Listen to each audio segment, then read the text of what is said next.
All right, good evening, everyone. We're going to get the meeting called to order just after 6:30. Just at the outset, and for the sake of clarity, there was a letter published in Shelburne Free Press last Thursday indicating the council would be making a decision tonight with respect to the police issue.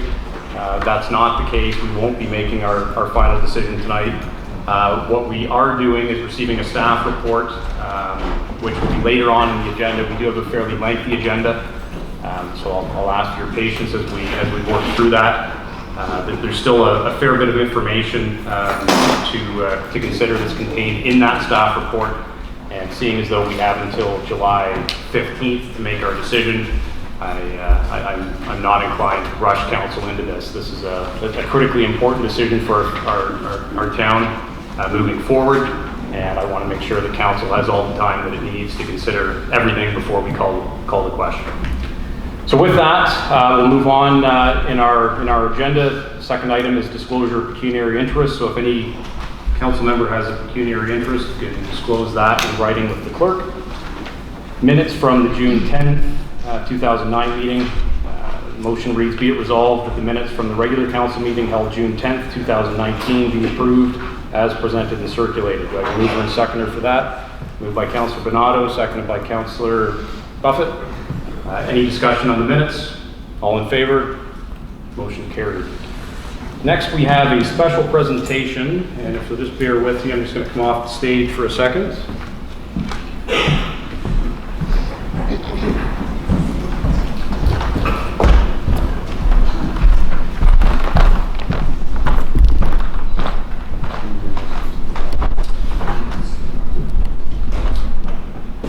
So we're presenting a Community Excellence Award tonight, and tonight we are recognizing Beverly Pryor for her significant volunteerism to the Shepherd's Cupboard Food Bank. Beverly has been a volunteer since October 2012. She's been the team lead interviewer and has also sat on the board of directors for numerous years. Beverly is a compassionate, caring, always helpful, and a true advocate and supports those in need in the community. So I'm happy to invite Beverly up to the front here.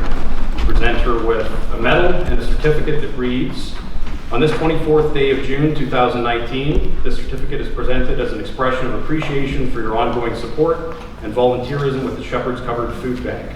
The town of Shelburne recognizes your outstanding contribution to the community. Congratulations and thank you for your dedication.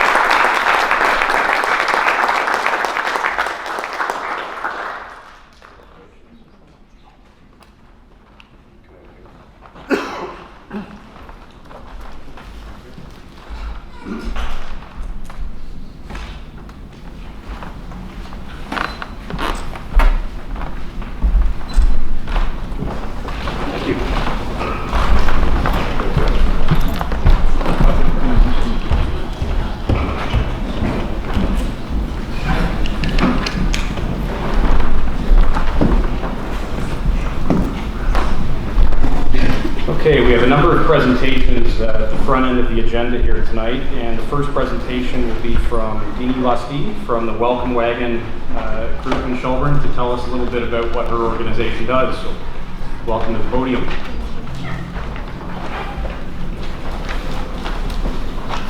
Hello, thank you very much, Council and Mayor. I appreciate it. My name is Andrina, and I'm the Welcome Wagon hostess. If anyone knows what Welcome Wagon is, we're here to greet people, new people into the community. And I really appreciate the fact that you give me the opportunity to come and show you what Welcome Wagon really is about.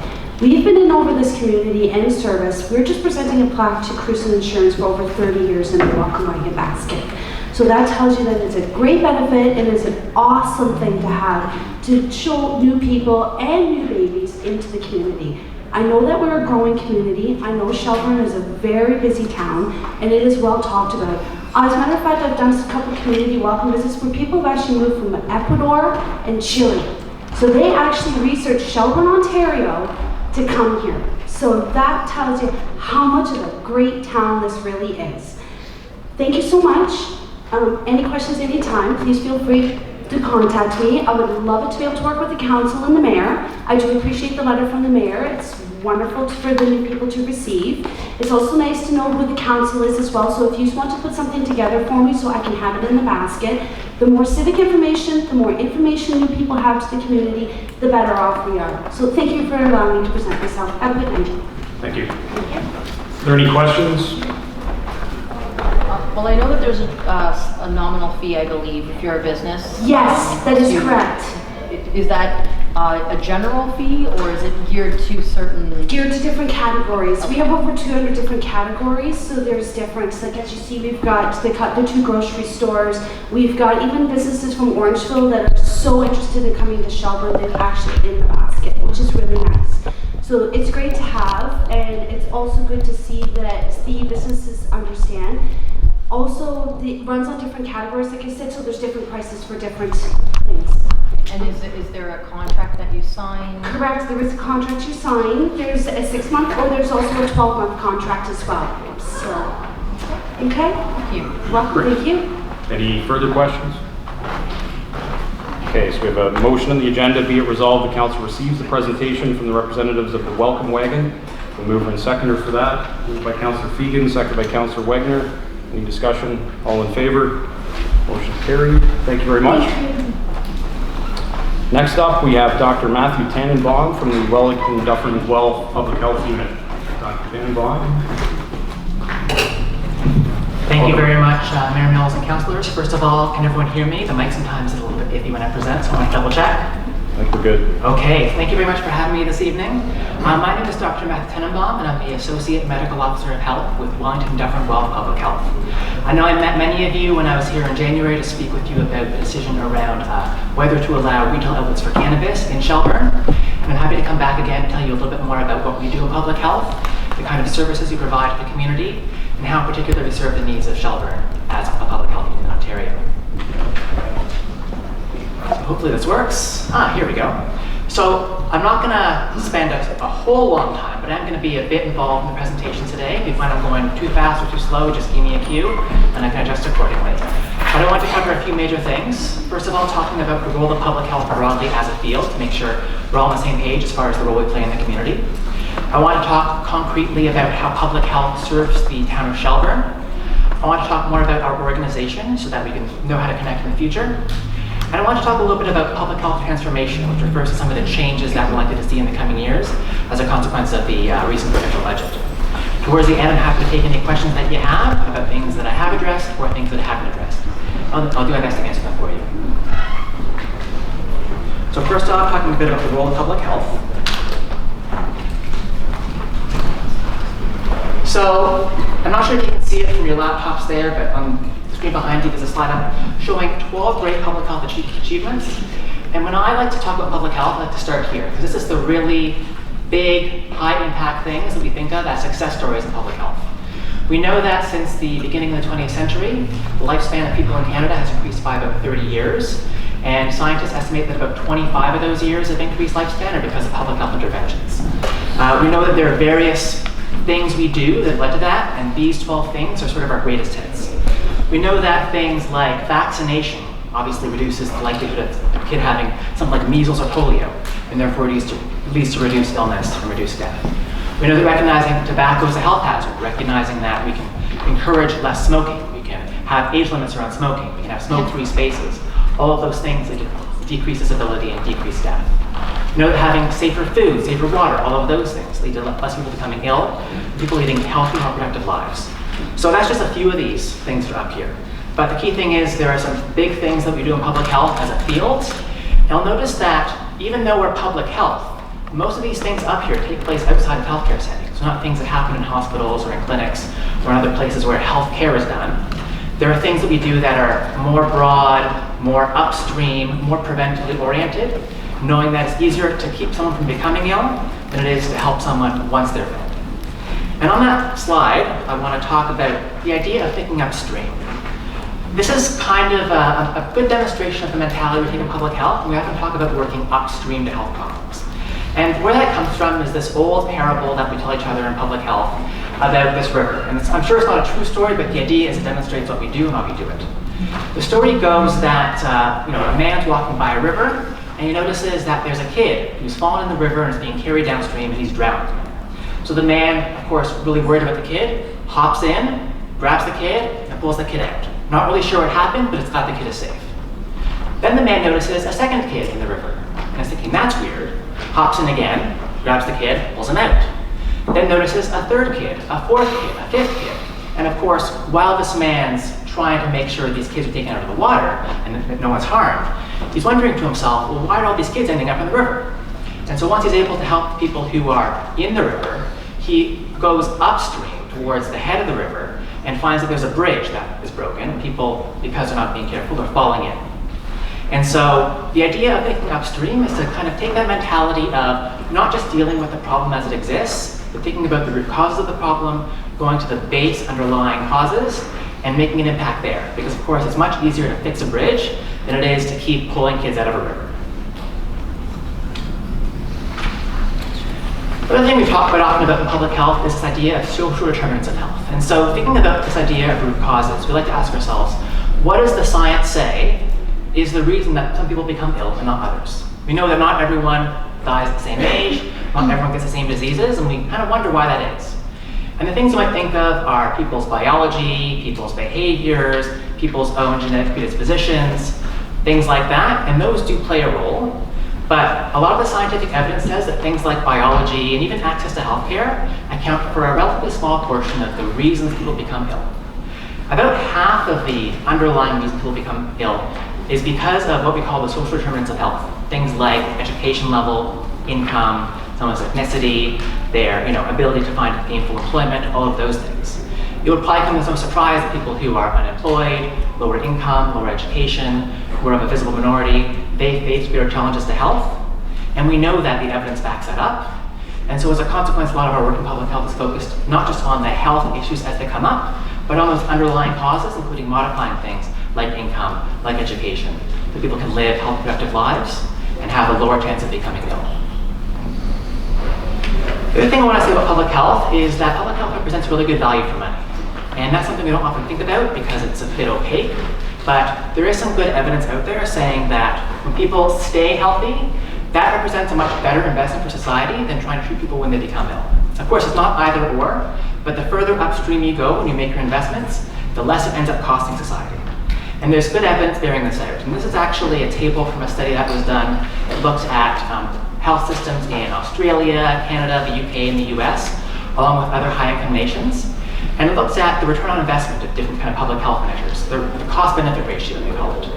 And the idea is that, for example, at the local level, for every dollar that local municipalities or local communities put into public health programs, they get about $10 out in value, things like avoided healthcare costs, avoided productivity losses because people are still able to go to work, avoided social costs because families are broken up, things like that.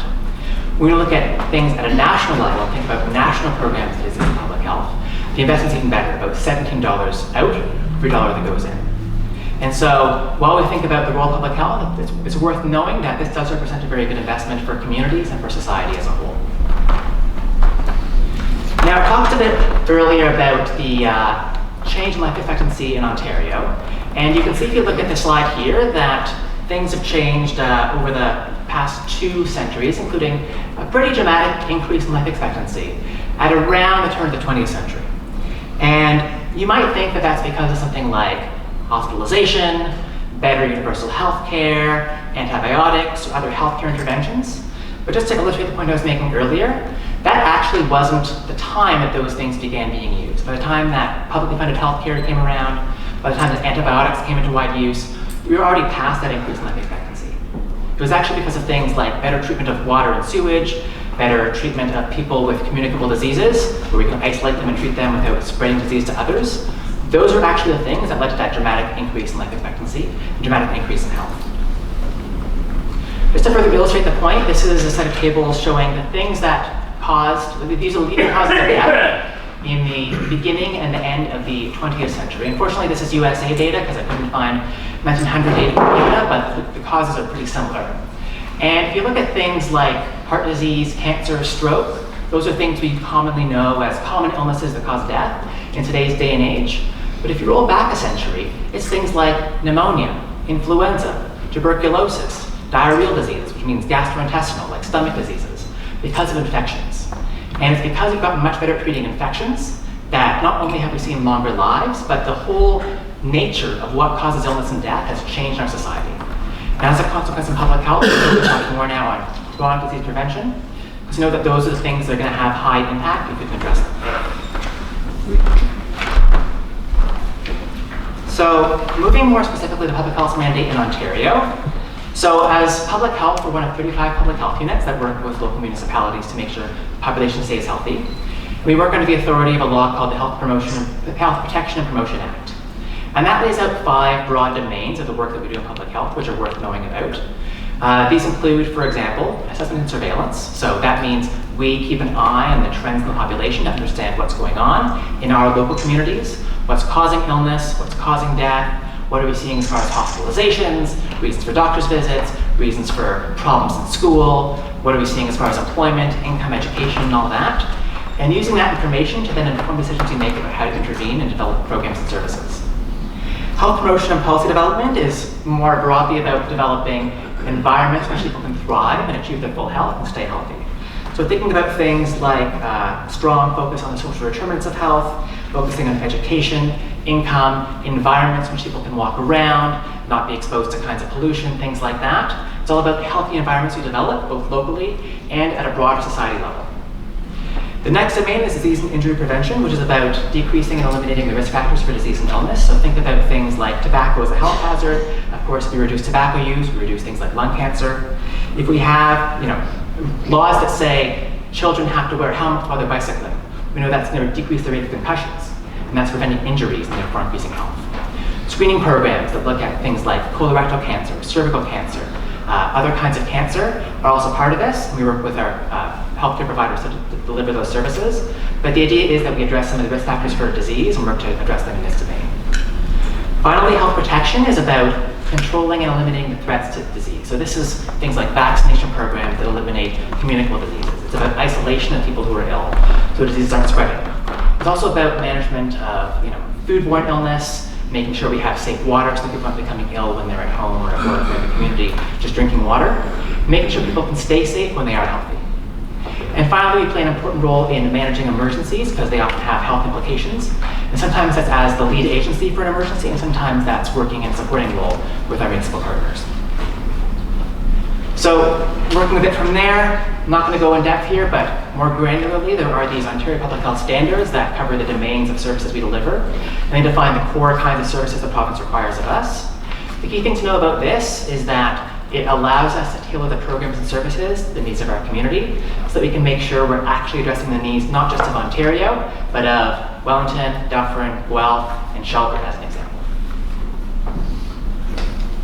And finally, the last thing I want to say in this section is that while I'm talking a lot about public health and what we do, it isn't just what we do as an organization that is public health. We work often in partnerships with others in the community. We work with school boards to make sure that there's a curriculum and a set of educational resources that allow health to be promoted in a school setting. We work with physicians and other care providers to make sure people are being screened for the right kinds of things and being managed appropriately when they're ill. We work with municipalities to develop healthy public policies on things like cannabis, for example. We work with a number of other partners because we recognize that our reach can be much better. We can have a much bigger impact when we work not just as a silo, but as part of our broader community. So now I want to talk a little bit about how public health serves Shelburne in particular. I want to start by just talking a bit about some of the high-level population stats that inform our understanding of how to meet the needs of Shelburne. So Shelburne has a population of about 8,000 people, and that represents over 2,000 families. Shelburne is actually much younger overall than the rest of WDG and the rest of Ontario. More than 1 in 5 people is under the age of 15, and only less than 15 people are over the age of 65. So we have fewer seniors and much more young people than we see in other parts of our territory and the province and country as a whole. Additionally, as you likely know, Shelburne is expanding quite dramatically and it's growing very fast. Between 2011 and 2016, there was about a 39% increase in population, and we know that that is being driven by certain factors that have to factor into how we plan services for Shelburne. I mentioned earlier that we collect statistics about the needs of our communities and some of the stats that drive health, and that's one of our core functions. And so here on the slide, you'll see some of the stats about how Shelburne compares with Dufferin and the rest of Wellington, Dufferin, Guelph. And We know that not only is Shelburne growing quite rapidly, but we know that there's a significant population of new immigrants in the community. We know that people are at a greater likelihood of being in a visible minority group. We know that people, like 1 in 5 households is led by a lone parent. And all those things tie back to the idea of social determinants of health, which lead us to understand how we can best intervene to meet the needs of the Shelburne population and really work upstream to make sure being as impactful as possible. Some concrete examples of things that we do. So one thing we did in 2018 with Shelburne is working on this neighborhood design survey. This is a project that was done between our health promotion team and the Economic Council. And the idea is that we want to make sure we understand people's preferences, businesses' preferences for how the physical space of the town is designed. We know that the way we design roads, the way we arrange parks, the way that certain facilities are organized has an impact on people's health because it might determine their likelihood of driving to a destination versus walking or biking, for example. And this is a very brief summary, but there's a full report which I can share with the council. We know that, for example, 91% of residents preferred mixed-use neighborhoods, which are actually associated with better health. And we know that 79% of residents preferred what we call connectivity, which refers to how streets are connected to one another to promote efficient transit without needing a car.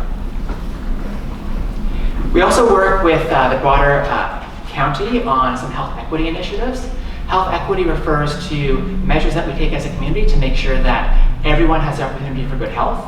We know that some people have greater obstacles than others, and addressing the kinds of obstacles certain people face is quite important because people who are disadvantaged it's more challenging for them to become advantaged. So we work quite closely with the county on DC Moves and the Dufferin County Equity Collaborative, which are interventions that focus on community well-being, poverty reduction, and sharing resources as a community to make sure that everyone has the resources they need to stay and become healthy.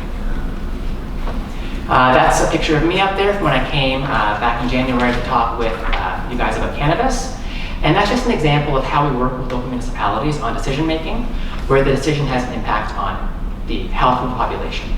And so the idea is that, so sometimes we'll identify a need, sometimes the community will identify a need, and we'll work with council to give our best advice based upon scientific evidence and best practice. And of course, it's informed by data we're collecting, it's informed by what we know is best practice broadly in the field, and finally, it's of course informed by the preferences of councillors and other decision makers who are in play. Some people in this room might be familiar with some of the direct client services we deliver, and many of them are actually delivered at the Mel Lloyd Center here in Shelburne. This includes breastfeeding clinics, it includes our Feelings After Birth program, which is a program for mothers who are at risk for postpartum depression. We have a number of clinical services we deliver through a nurse, which includes sexual health services, immunizations to prevent spread of disease, and harm reduction services for people who use substances. And we offer, as one more example, a rabies clinic for pets who are at risk of rabies and need to be immunized according to provincial legislation. We also work with local businesses. For example, our Check Before You Choose program allows us to inspect restaurants, making sure that the food they're providing to local residents is safe, free of the risk of foodborne disease, etc. We also do inspections of water systems. And whenever there is concern about a healthcare practitioner and the risk of infection spreading in a clinical setting, we will do investigations and report those back to the community, again, to make sure that people can engage in the community and stay safe while doing so. So moving on a little bit more to who we are, I'm not going to spend too much time on this, but I want to make sure that you have some key facts about us. As I mentioned, we're one of 35 public health units across the province, and some of them are affiliated with particular municipalities or regions, and some of them, like us, work with multiple municipalities as part of our jurisdiction. Here in WDG, we're responsible for the health of almost 300,000 people, including those in Shelburne, as well as part of Dufferin County, and of course, Wellington and Guelph. And our vision is for everyone to have the opportunity to be healthy and to maintain their well-being.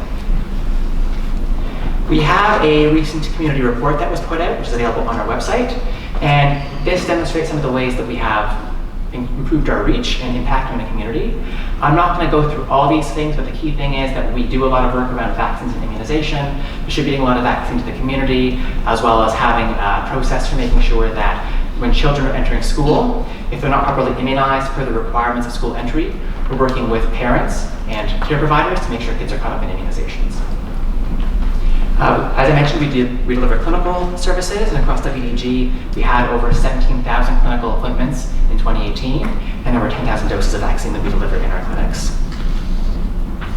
Infectious disease control is quite important. We have a lot of concern about infectious disease control. So we have our nurses following up with people who are ill or who are at risk of becoming ill to make sure they're seeking the right care, to make sure that they are isolating themselves when appropriate, and providing expertise to care providers like physicians and nurses in the community when appropriate. Finally, we have a lot of work we do with children and families because we know that when we get children off the best possible start, that's going to be the #1 investment we can make as a public health unit. When children are healthy and do well during the first 5 years in particular, that is going to reduce the risk of problems for the rest of their life, and we know it's a good investment. So we work, for example, to make sure that preschool-age children are screened for speech and language problems. We work to make sure that kids in school who have oral health problems, dental problems, are screened by our nurses.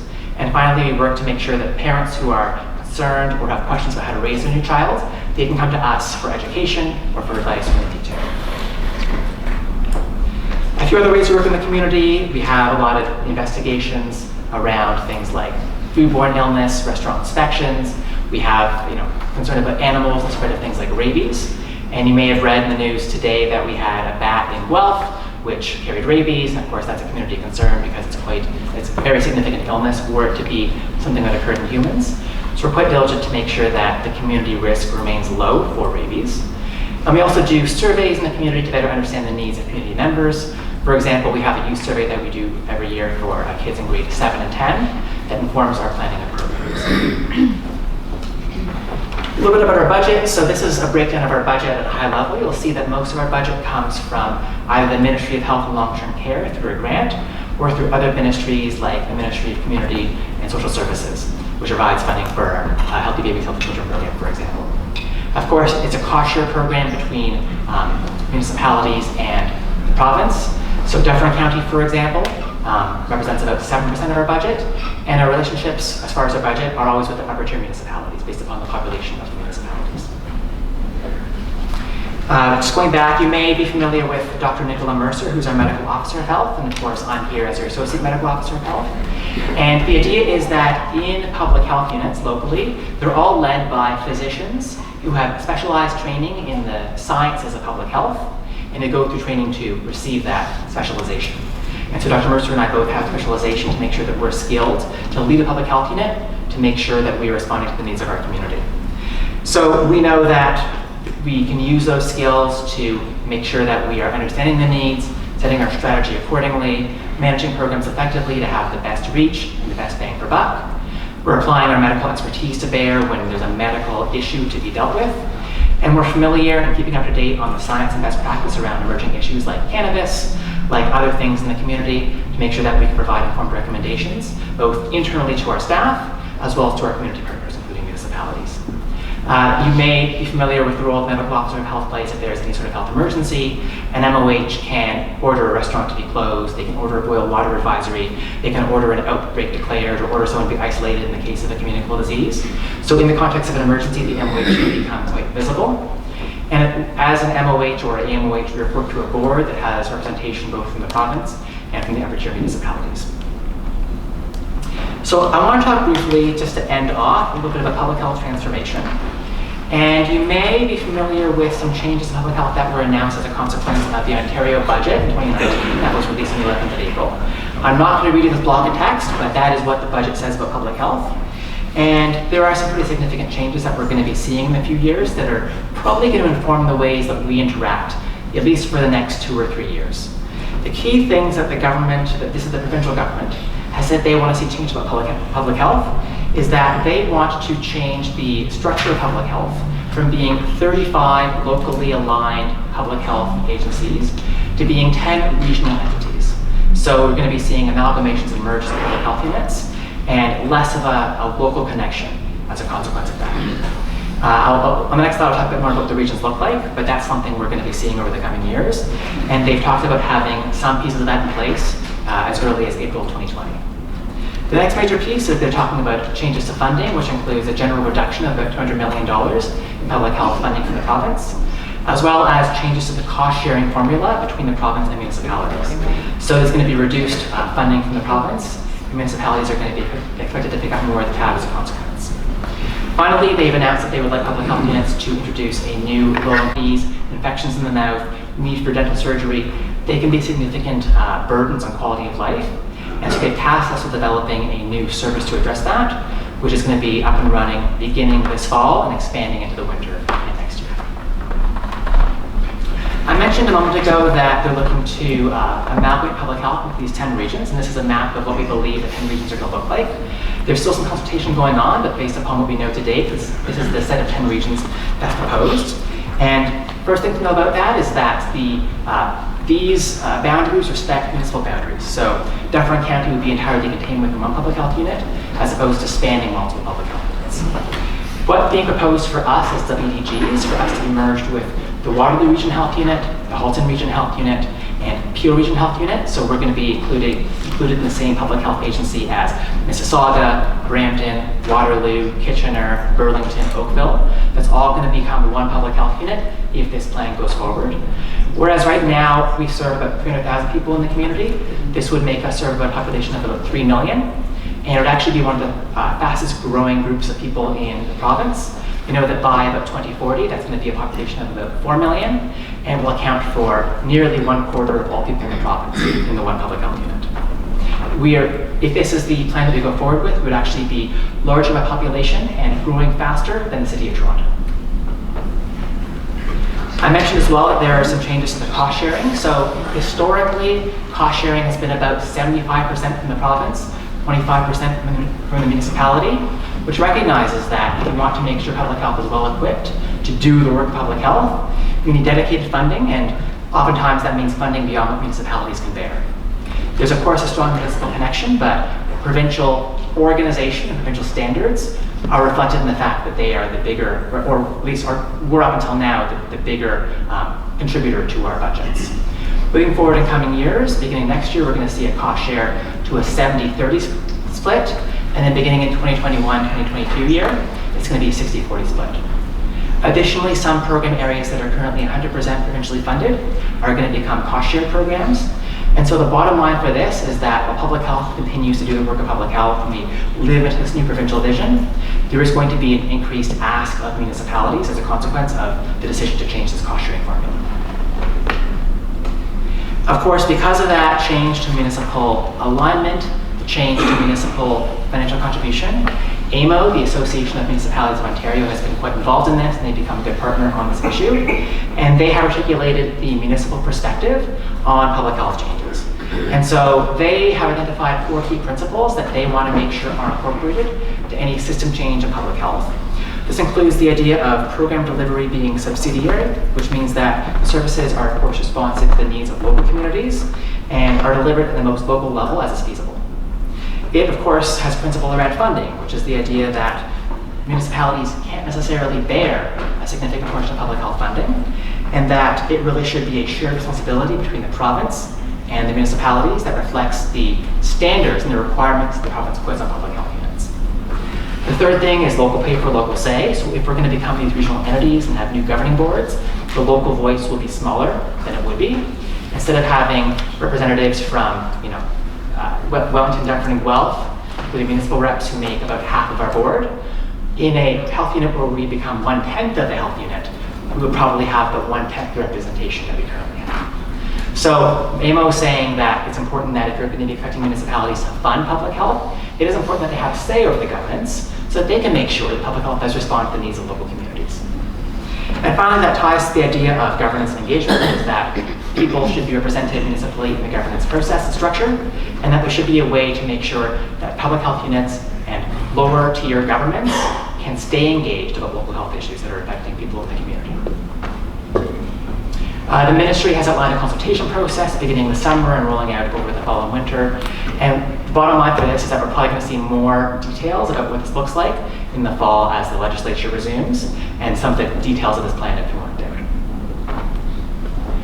So hopefully that was a helpful overview of public health, what we do, how we serve Shelburne, and what some of the things are coming up. They're likely changes going to impact the relationship.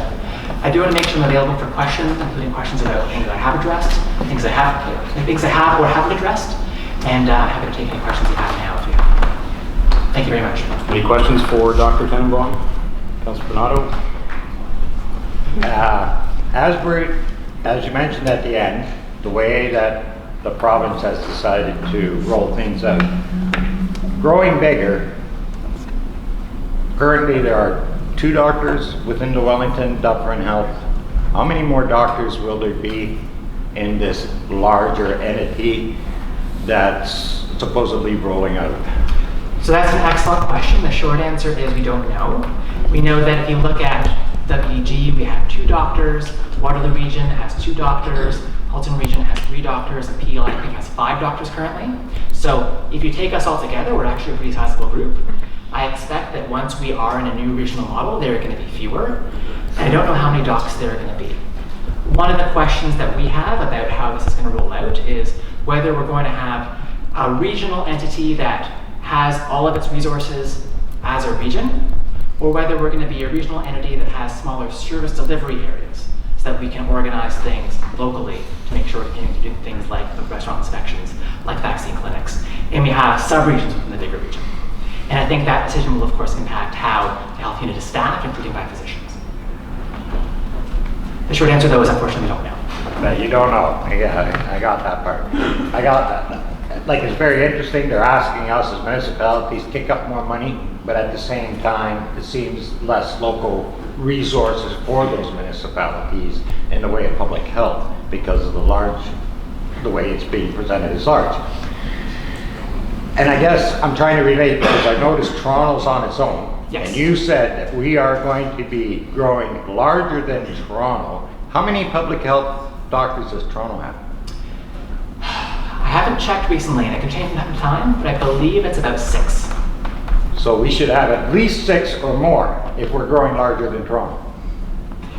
Logic, following along. I think logically following that would make sense. Toronto's in a bit of a different scenario, whereas their cost sharing is going to be changing even more drastically. It's going to become a 50-50 split between the city and the province. And once we live into this new regional model, we are of course going to have to ask, given whatever funding we have and whatever need we need to meet, how do we best meet that need? What is the right number of doctors versus nurses versus inspectors versus other staff? And that's a question that's going to require a lot of careful consideration. I can tell you that even though we aren't in this new model yet, our medical officer of health, Dr. Mercer, is working with the MOHs in these other regions that we're going to be joining with to make sure we can get some discussions going early on about how to plan this out as smoothly as possible. We're not anticipating any interruptions in services or any drastic change to the community's health, but we have to think very carefully about how to make sure we can maintain service as best we can in this new provincial vision. Thank you. Any other questions? Councillor Wagner? So when and if this plan is adapted, will there be less staff as a whole then? Are they going to amalgamate and sort of keep staff? They'll just have a different boundary to sort of work with? Or are we going to see a reduction in staff? Like, I know you said possibly doctors, but I'm thinking staff as a whole. Again, unfortunately, I don't have a great answer to this because we don't know quite yet. I think that 2 of the questions that underpin that are about our budget and how that's going to change as we merge in. We don't know if our budget as a region is going to be the sum total of the 4 existing budgets or more or less. We also don't know about what the process is going to be as far as how we begin actually operating as a new agency. So we don't know the answer to that. This might be another, you don't know, but the health unit has a relatively new facility in Orangeville, which services Dufferin County. Any indication as to what's going to happen with that facility? So that facility, which is owned by the health unit, as best I can tell, will continue to be owned by the health unit until such time as the health unit becomes a new regional entity. The health unit is, essentially a corporation established by the law, and if the law changes, then the ownership of assets and liabilities would change with it. I don't exactly know what the process looks like, but any assets like buildings would become regional assets, I'd imagine. Any other questions? I have one. Mayor? Thank you, Doctor, for your presentation.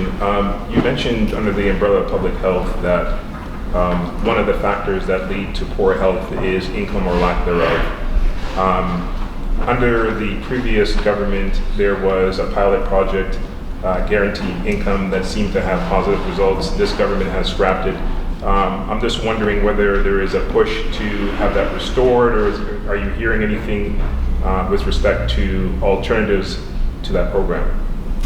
I think that's an excellent question, and as public health specialists, we know a lot about the evidence base that says not only that income promotes health, but even that these basic income programs can be successful at addressing health as a whole. There have been experiments on basic income in other parts of the country, and other parts of the world that have demonstrated that this is something that can actually be very beneficial and can lead to decreases in health problems, and as a consequence, decreases to health costs down the road. I think the current government has been quite clear that this is not something that's going to happen under this mandate. I don't know what the future holds as far as whether there is an opportunity in the future, but certainly we know that providing the basic income or something like a basic income is likely to have an impact. We were, I think, looking forward to seeing the results of the Ontario study just to understand that a bit better. Thank you. Everybody's good? All right. So the motion reads, be it resolved, the council receives the presentation from Dr. Tenbaum as presented. For a mover and seconder on that, moved by Councillor Hall, seconded by Councillor Fegan.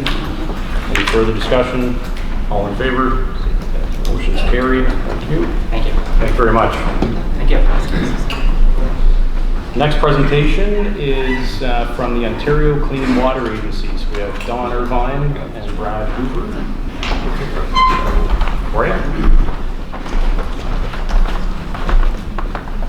You on your own? Oh,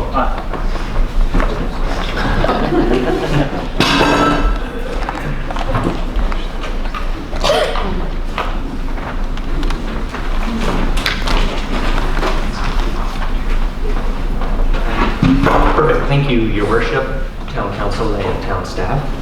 My name is Don Irvine. I'm Senior Operations Manager with the Ontario Clean Water Agency. We'd like to thank you for letting us put together a small presentation before you tonight to help you understand some of the issues that we've been dealing with at the Shelburne wastewater treatment plant. Our hope is that with the on-site tour that the council recently had, along with our presentation, you'll have a better understanding on how the Shelburne plant works.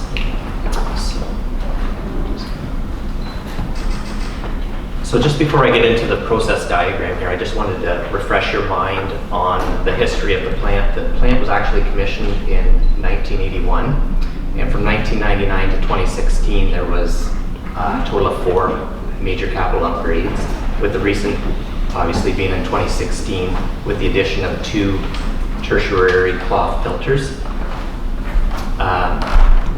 So the process diagram for the Shelburne wastewater treatment plant is basically as follows. So I don't, this is kind of blurry here, but I'll try to point to the process as we're going along here as it flows.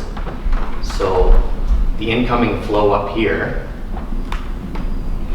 sorry, so the incoming flow starts coming from the gravity feed and from the pump station into the plant, and also the Shelburne waste plant also accepts septage receiving from a local sanitary company that does porta potties. So that flows into the main headworks building, and the large items are removed via bar screen. From there, everything is pumped into a wet well, and when the wet well gets too full, when the wet well gets too full, some of the items are diverted up into the storm retention ponds. So it's also important to note that as I get further through this, the filter backwash also goes into there. So sometimes there's a lot of flow that comes into there. Next after that, we have the grit removal system. So the grit removal system will remove any of the heavier objects like sand, stones, anything that's gotten into the system as it processes through. From there, everything's pumped into gravity fed into the aeration cell. And I've got a diagram that actually shows the layout of the Shelburne wastewater treatment plant in a couple slides here, so you'll be able to see it better. So from the aeration, at the end of the aeration cell, alum is a coagulant that we use to help form the flock or the solids together. So when they go to the clarifier, they will settle to the bottom. The clear water from the clarifier will flow over the top and into another wet well where it's pumped into the filters. And if the filters get too backed up with solids, and they don't backwash properly or they're backwashing too much, the effluent then returns to the head of the plant for the whole process again for rework. After the filters, all the clear effluent that comes out of the filters goes through ultraviolet disinfection and then ultimately out to the receiving stream. So that's basically the process diagram. So at the bottom of the clarifier, there's where all the solids build up. The sludge is actually transferred in two spots.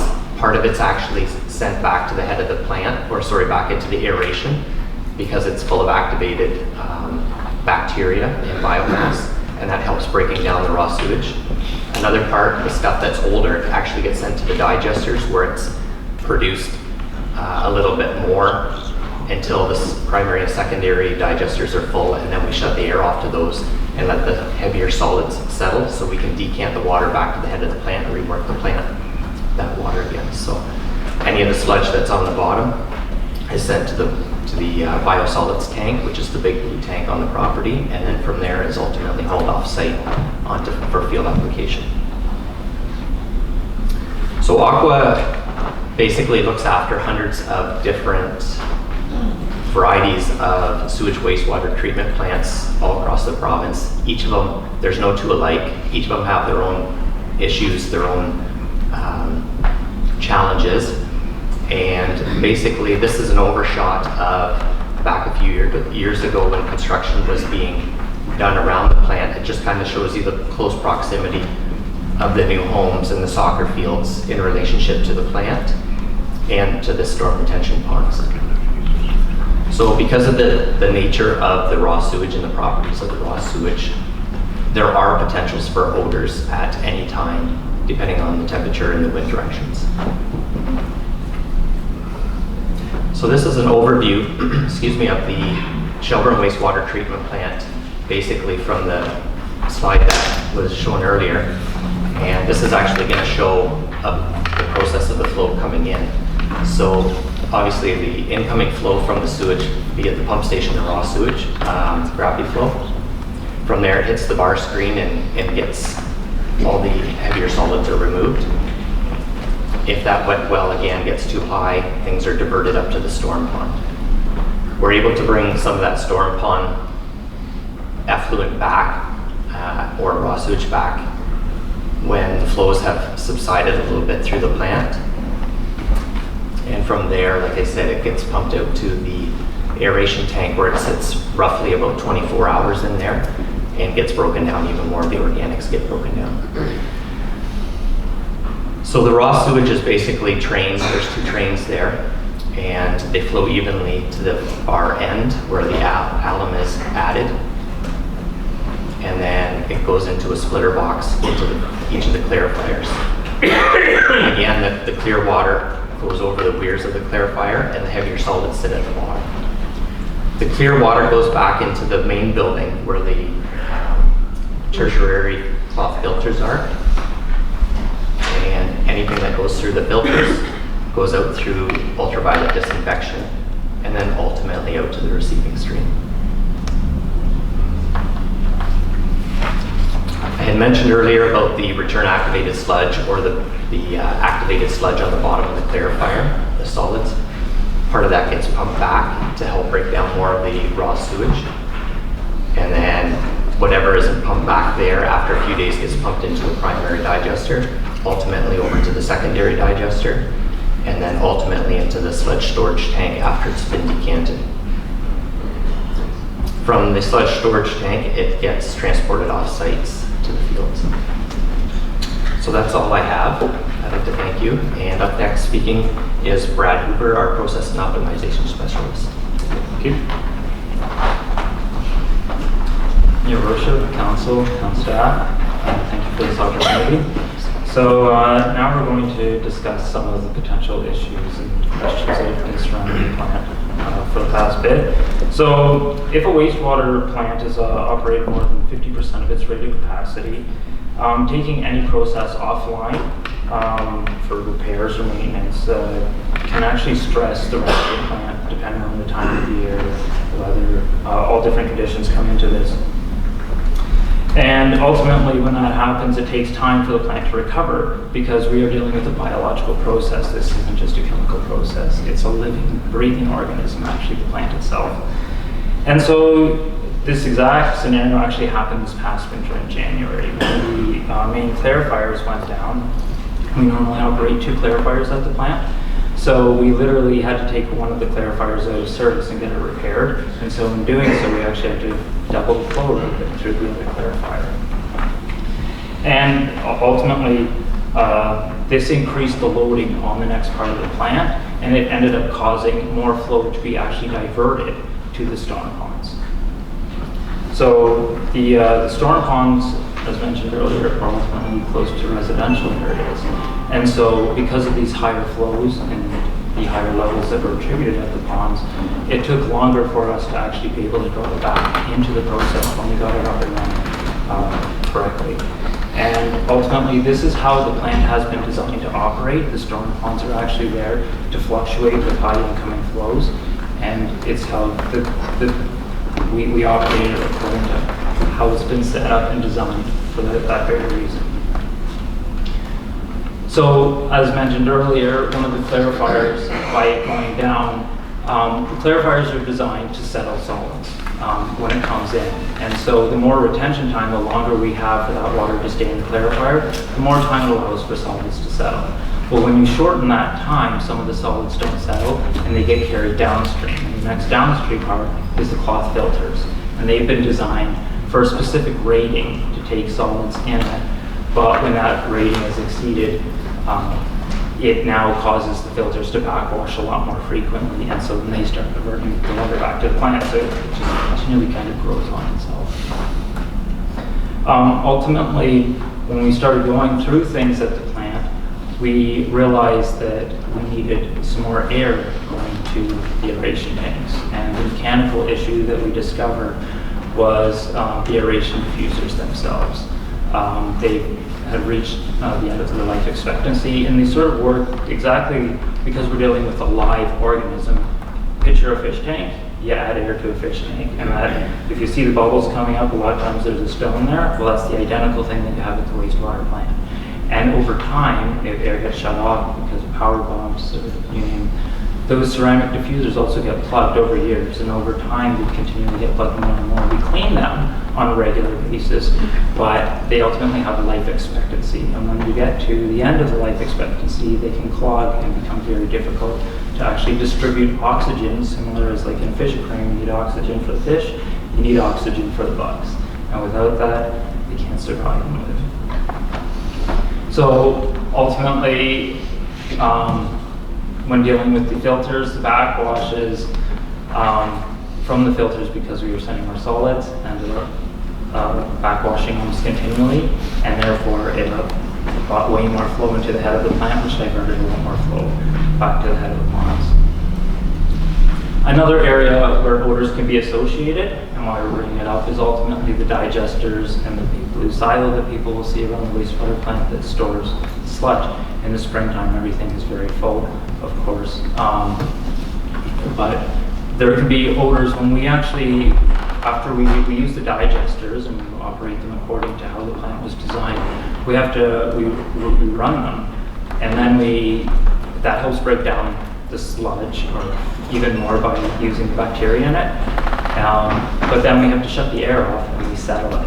And then we pull a clear layer of water, works just like a clarifier, we pull that off, and then we send the part of the solids to the sludge storage. But when we turn the air back on, through the aerobic process, which has now gone anaerobic, you can get off-gassing different odors. They're done. We're still following proper procedures in how it's done. It's a fact of operating at a wastewater plant. So when we were dealing with the aeration, this actually, when we went to start fixing the issue, we knew that there was also another potential chance for odors when we cleaned the aeration tanks. So these big tanks, we had to clean them, and there's accumulated grit and sludge that goes on the bottom, and there is a potential for odors to be down there. And so we have now completed the cleaning of the tanks. If anybody might not notice, the odors, we did not really notice any odors during the cleaning, but there's always the potential there for it. So they have now been cleaned, and actually we've replaced the existing ceramic diffusers, the things that look help us out, with new membrane diffusers that are actually very efficient diffusers, and they operate more efficiently than the ceramic ones do, and are less prone to the maintenance issues that were caused by the ceramics in the past. They have a slightly shorter lifespan, but the overall effects of it are actually a lot more beneficial, and they're less than half the price. So we still have to go down and clean the tanks on a regular basis, so when their lifespan is up, we can deal with that. Another question was dealing with the design capacity of the plant. And the plant actually has two capacities. There's a rated capacity, an average rated capacity of the plant, which is simulated by the green line, and then there's a peak daily capacity of the plant.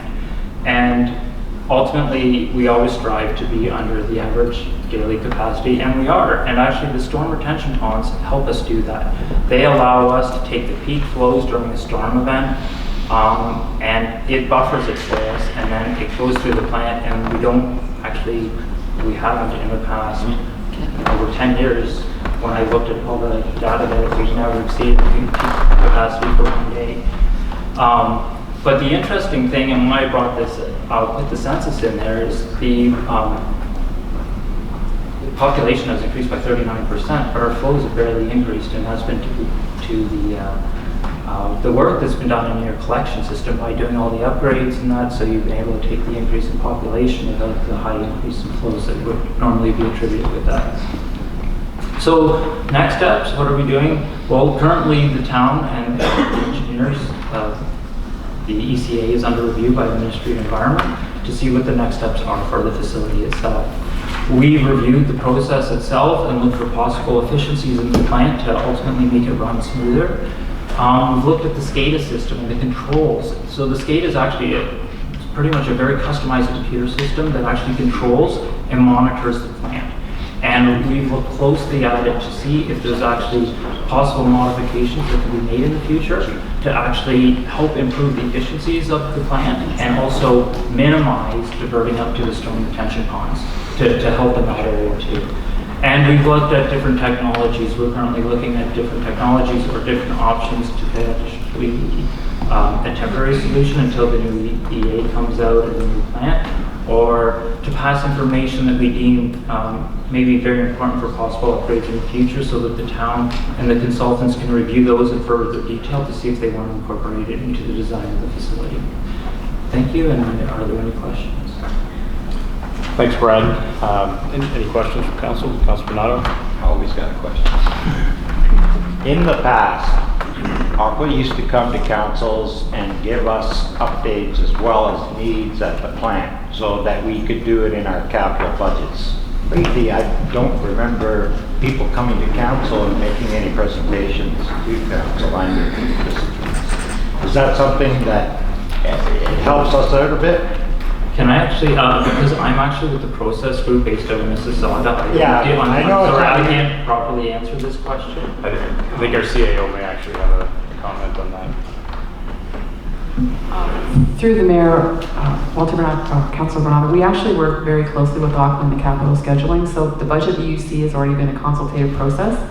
The capital schedule right now is embedded in the 10-year projections, as well as the fact that one of the biggest projects that we're looking at is the EA implications that Steve Brandt's company is undertaking. So I think, unless Carrie, our treasurer, wants to add anything more, every project that we are in play with respect to the cost, and I'm going to be addressing that tonight through the policing report as well, and the debenture amortization schedules as well. So you've got a number of big white water and wastewater projects, and I think we've captured most of them, including the fact that we didn't get the OCIF top-up for well 3, and Aqua's our partner not only on wastewater, but on water as well.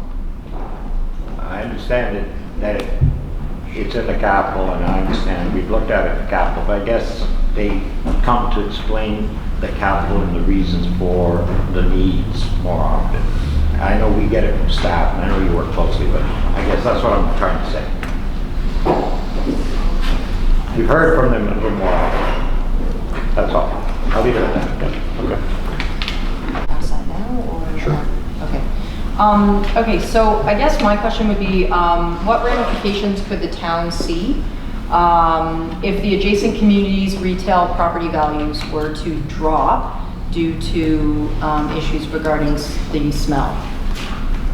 So I know we're looking at, it seems to be better now, but if it continues or were to happen again, is there anything that the town would see because of that?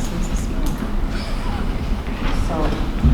Through the mayor, I think what you're asking is whether or not odor has an impact on real estate values or investment potential. Yeah. So I can just generally say, without doing a review of that, I think what Aqua just outlined is the plant was established in the 90s.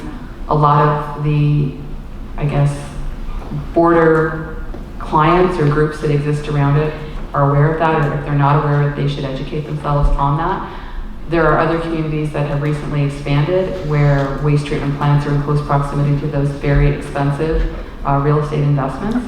So as was just outlined, there are cyclical or seasonal impacts on waste odor, and we're in the process of mitigating many of those. So I would suggest that while we've experienced some challenges that our colleagues just outlined on the operations side, and it was noted fully that there will never not be, that's a really bad sentence, there will always be some semblance of odor just given the nature of the operations. The fact as well is that this plant was designed with stormwater ponds. So by virtue of that kind of inclusion operationally, you're going to have some odor systematically and seasonally. We know through the EA process, and I'm going to be addressing that tonight too, just at the high level, when we're looking at the $14 million solution, that could actually internalize some of those functional areas operationally that the stormwater ponds currently have, which would mean there'd be no stormwater ponds.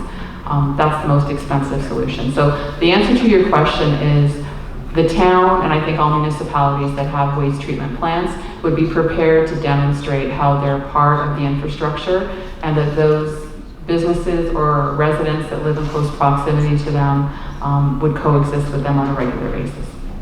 Thanks. My second question is just this presentation itself, can it be provided to the community via the website or Facebook as its own entity, just for ease of information access, as opposed to it being part of the agenda package where you have to scan down 80-something pages in order to find it? Short answer is yes. Thank you. That's good. I like short answers. I'm not sure if this question is best directed to Brad or Don, but the CAO sort of picked up on it. At our last council meeting, our engineer was here to talk about the future upgrade project that will probably be a result of the EA that's ongoing now. And I believe the cost range was somewhere between 11 and 14 or 15 million to add the needed capacity that we have. But also the part that sort of twigged in my mind was, as the CAO mentioned, those upgrades will also internalize this process to the extent that we won't have to rely on the outdoor stormwater pond. And my question to the engineer at the last meeting was, until we get to that point where the whole process is internalized and we're not relying on an outdoor storm pond, it stands to reason there's always going to be a risk of some odor. And is that correct? Yes, through your worship. Yes, your worship, that because of the nature of the sewage itself, there are associated odors with that. If those are minimized by the volumes potentially, ultimately, or how long the retention is, but weather conditions play a huge role. When you name it, all different variable factors depending on how odors shift and move too. So ultimately, if those ponds are there and they're being utilized how the plant was designed to be, there's always that potential for the odors to exist until they're potentially removed. Okay. So I mean, obviously you've outlined a couple of the mechanical challenges that we've experienced as of late, which would contribute to the smell. But even if the system's working perfectly, that there's still the chance that because part of it is outdoors, there's going to be a smell. Yeah, sure, that was good. Okay. Just on that point, what's even if the lagoon, the ponds are completely removed, There are still attributed odors with wastewater plants. When we've been on site earlier this year, we can verify that odors were coming off the ponds, even though the process was still operating really effectively. But because the nature of the process is wastewater, there are ultimately associated odors at times for different seasons. Okay. One of the things that I found interesting at the last meeting as part of the engineer's report was the fact that over the last few years we've done a lot of work in terms of limiting the infiltration of rainwater into the system, which on one hand is a great thing, but on the flip side of that, it means that the sewage that's running through the plant is more highly concentrated. So the sewage that then is being backwashed out to the ponds, it is in a highly concentrated form and is not watered down with rainwater. So we've tightened up the system on one hand, which is a great thing, but the flip side of that, and I guess one of the downsides is it's more highly concentrated sewage. So sure, Yeah, okay. Yeah, it's a good thing, I guess, overall in terms of the process, but it will smell. Okay, any other questions? No? Okay, so we have a motion that reads, be it resolved, the council receives the presentation from Aqua as presented. Mover and seconder for that. Moved by Councillor Buffett, seconded by Deputy Mayor Anderson. Any further discussion? All in favor? Motion's carried. Thank you. Thank you, gentlemen. And the fourth and last presentation for tonight is from Local Authority Services to talk about service line warranty programs.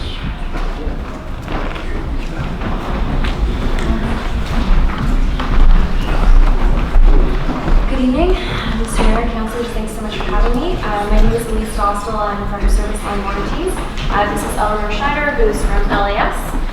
So I will be making the presentation on behalf of Service Line Warranties, and Eleanor is here to answer any questions that may be directly to LAS as well. So I'm here to share some information with you about the Service Line Warranty Program. So what is it and why is it important? LAS has partnered with us to offer residents of Ontario municipalities a sewer and water lateral warranty service. We find in many cases when people start having issues with water or sewer lateral failures, they think certain things are the town's responsibility, and then are surprised to find out when they can have quite high unexpected costs on the private side. So through these programs, we partner with the municipality to offer somewhat of a PSA to say, hey resident, did you know that when it comes to this number of issues, this is what is the town's responsibility, this is what is your responsibility. In the event that you wish to enroll in an optional warranty program that will protect you in this area, here's the information. As I said, many people are not necessarily always aware of their responsibility in this area. It is not covered in a typical homeowner policy. So most homeowner policies will cover repairs or replacements from water damage, things of that nature. But in terms of the actual service lines, in many cases it's not covered in a standard homeowner policy. A couple of insurers are now offering this type of coverage as a rider to a standard homeowner program or homeowner policy, but it's roughly a few $100s a year. So it's significantly more expensive, plus would involve an out-of-pocket deductible.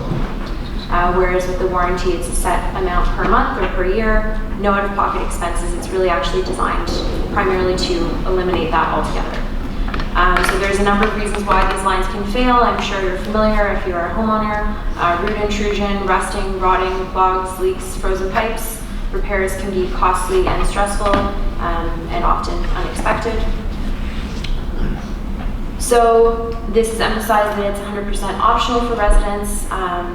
For the coverage, we have 24/7, 365 customer service. We work primarily with local contractors that are referred by the municipality, as long as they're licensed and insured and doing things up to the standard of service that we require. There's no cost to the municipality. It's a turnkey approach that doesn't require any municipal funding. We actually pass a royalty back onto the municipality to account for any administrative time, anything of that nature. It's not a huge amount, but it's something that can be put back into other areas of the budget. We do have a couple partners who opt not to take it, such as Peel Region, where the program was slightly more expensive for the residents because we increased the coverage caps to account for their size of homes that they have in certain areas that are, more likely to have more expensive issues.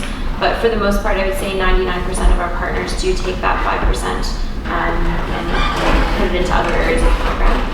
It's certainly, that's optional as well. The warranty coverage, what does it cover and how much?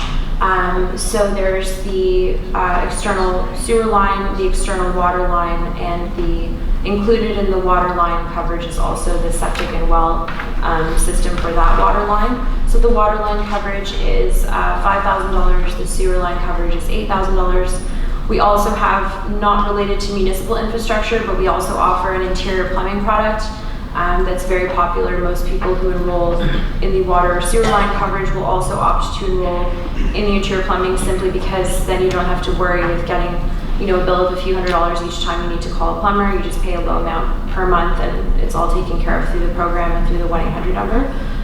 So that's why that's on there as well. So the amount for that is $3,000. We have not had a situation where that's not sufficient. And even in the unlikely event that it was, it's still significantly less out of pocket for the resident than it would be if they were having this type of a problem and they didn't have any kind of coverage for it.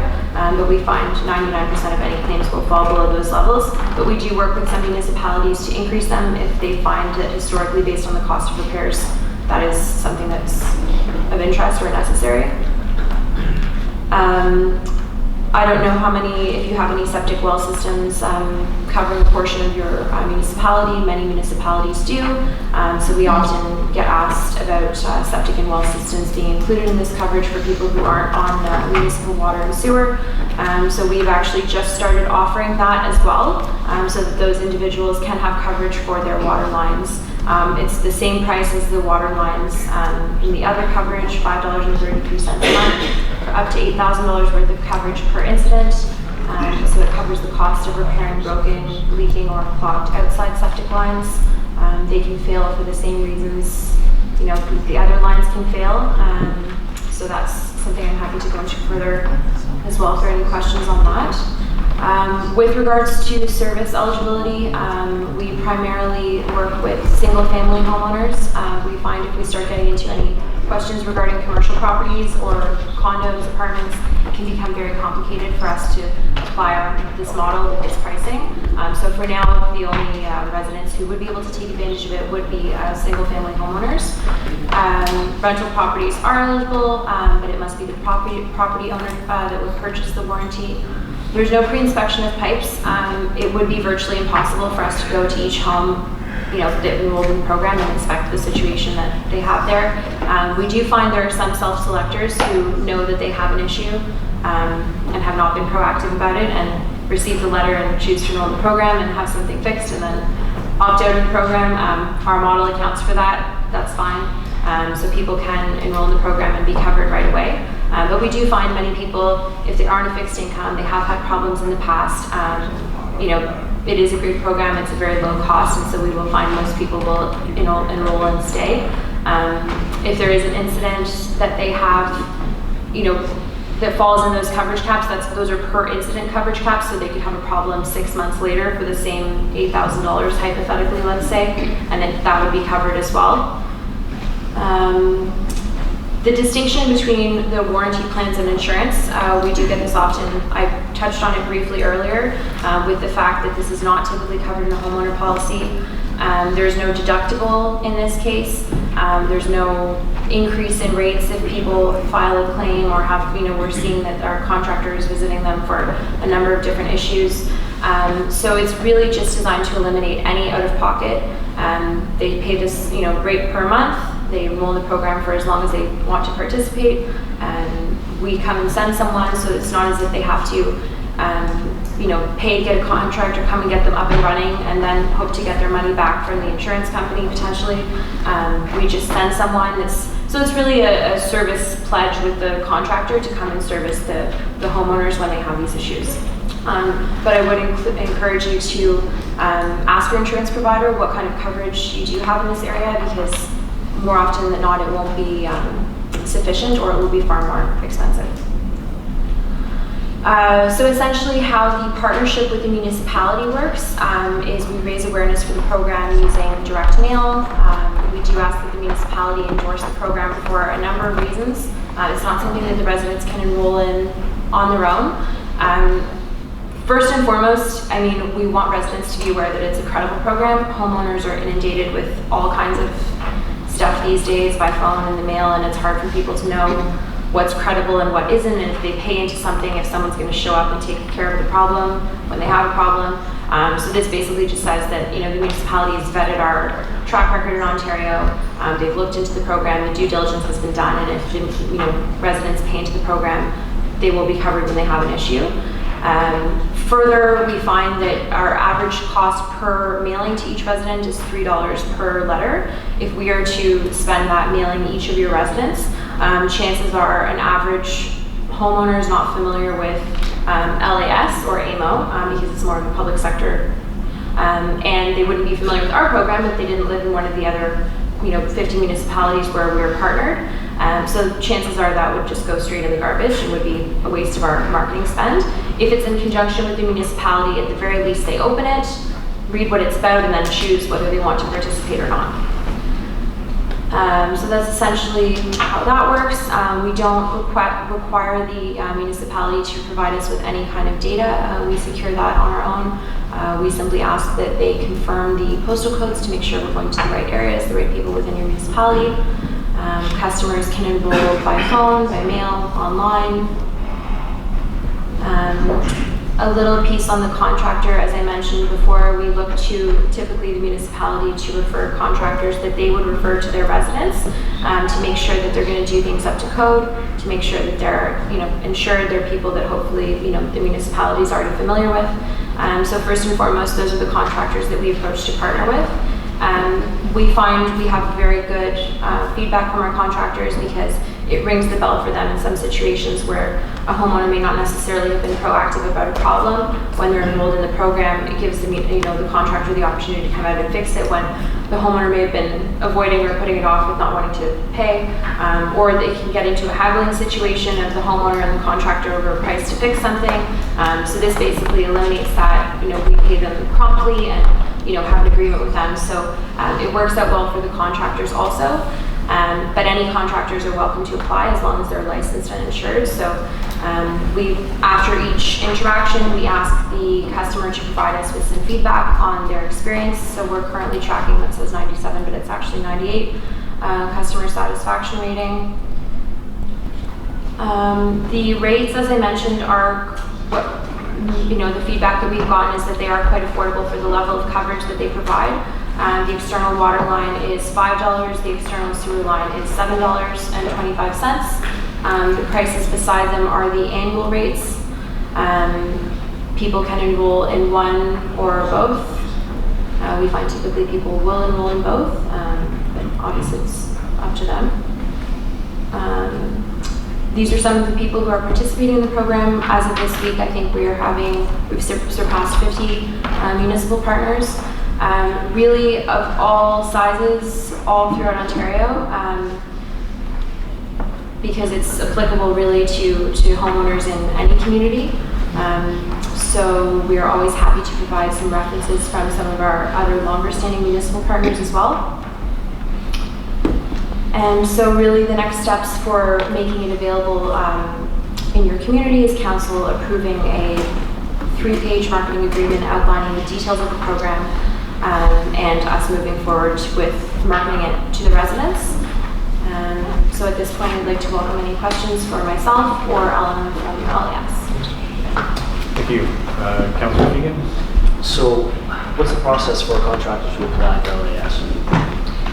They would apply to service line warranties directly, as we're the ones who are offering the service.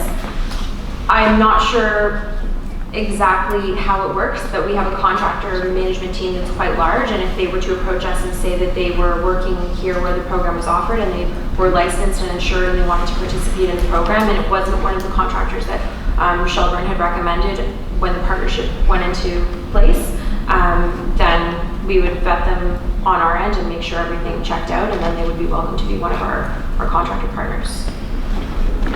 Deputy Mayor Anderson? Yeah, sorry. First of all, I want to make a comment and then I have a couple of questions. First of all, I want to thank Councillor Bernardo. I believe, if I'm not mistaken, this information was secured when we went to Ottawa last year, so I want to thank you for bringing this for the benefit of our residents. The question that I have, well actually, I have a mild concern with respect to endorsing it. I certainly don't have an issue providing it as information to the public, but with an endorsement comes a whole set of expectations on the behalf of the public with respect to if something goes wrong. I don't want staff phones be ringing off the hook to saying, well, the town endorsed this, and so somehow there's some sort of responsibility there. So, I mean, I'm sure that's something that we could discuss, but again, a mild concern. The other question that I have, or the question that I do have regarding this is contract term. How long, if I enroll in this program, is there a minimum requirement by way of contract term, whether I have to sign up for a year? What could I cancel at any point in time if there is a contract term? Yeah, it's a month-to-month subscription. So unless you had enrolled and paid for the year, at which point then you would not be renewing after that year. But yes, you can cancel. As I said, we have people who choose to enroll knowing they have a problem and then cancel after that's fulfilled. And people can join anytime, they can cancel anytime. It's a monthly subscription, so to speak. And lastly, I just want to confirm, I believe you touched on this already, that regardless of the amount of claims that I file, my premiums don't go up. Is that what you're saying? No. Okay. Because it's not an insurance, really. It's a warranty program. So it's the model doesn't operate the same way because you're also not paying a deductible. So it's pretty rare that we would have someone who would repeatedly have a number of very expensive issues, but if you did, yes, that would be covered with the coverage cap per incident.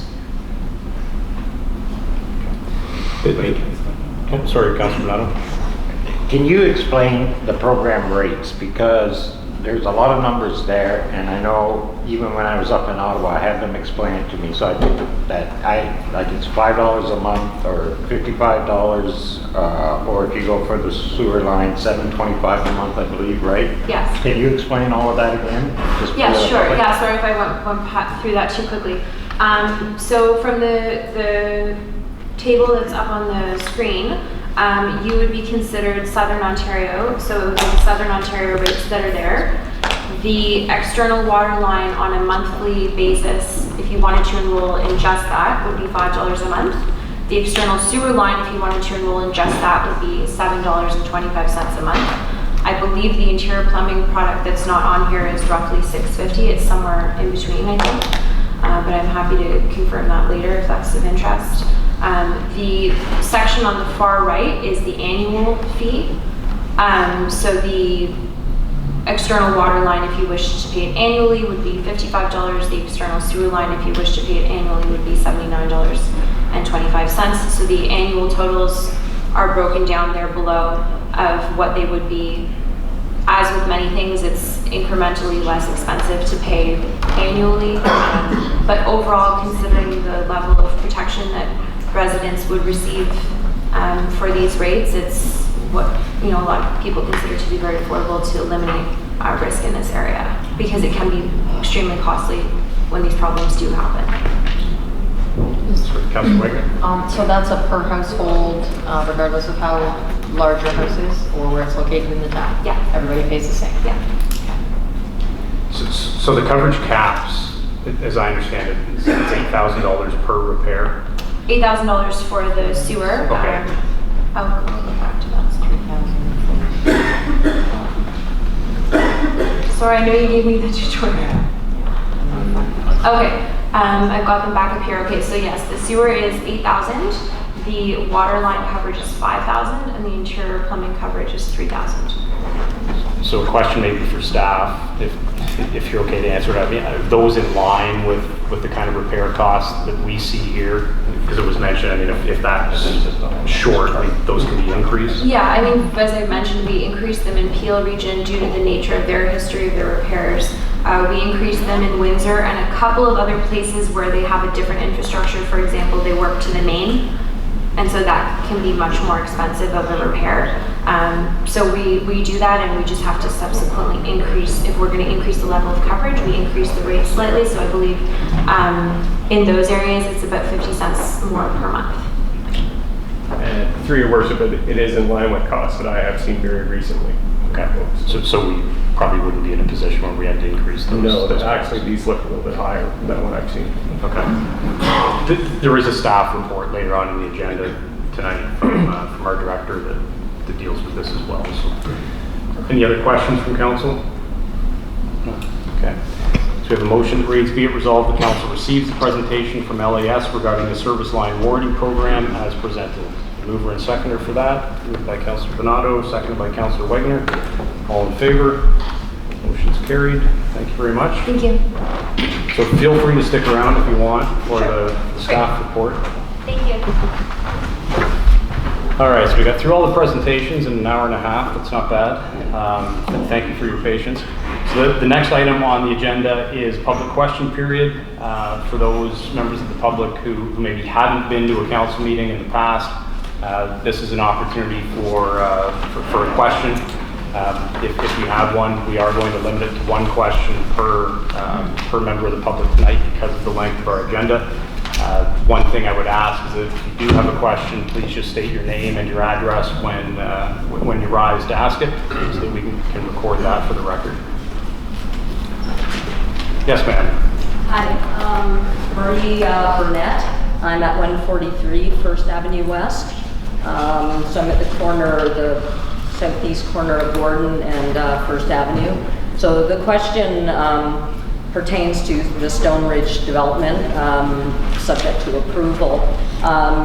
Just as a group of residents on the street, we're wondering if there's been any further discussion, or will there be, regarding the access, the road access into the development off of First Avenue West and Second Avenue. Has there been any changes made, or will there be? There's obvious concerns regarding traffic flow coming out of First Avenue onto First Avenue West and Second Avenue. And as expressed previously at a previous council meeting, you know, just the putting in a four-way stop at First and Gordon doesn't really mitigate the problem of excess, you know, volume of traffic coming in and out. So the question is whether that's going to be addressed by the developers, or is there going to be further discussion on that? So the first item on our regular agenda, once we get to that point, is this application. Our planners here. Would you like to speak to that now, Steve, or would you prefer to wait and discuss that as part of the whole presentation? Yeah, I think we'll cover it during the report if that's okay. Yeah. Okay. Yeah, fair enough. Any other questions? Paul Maxwell, 321 John Street, Shelburne. Just wonder if a date has been set for the voting on OPP costing, whether deciding on that or not. Not yet. As I mentioned in my earlier comments, I want to make sure that the council has a full opportunity to go over everything before I call the question. We do have, I guess the response has to be in by July 15th. So presumably, you know, our deadline would be the day before to have a meeting. We have a couple of regular scheduled council meetings between now and then. The other option is I could call a special meeting to deal exclusively with that issue.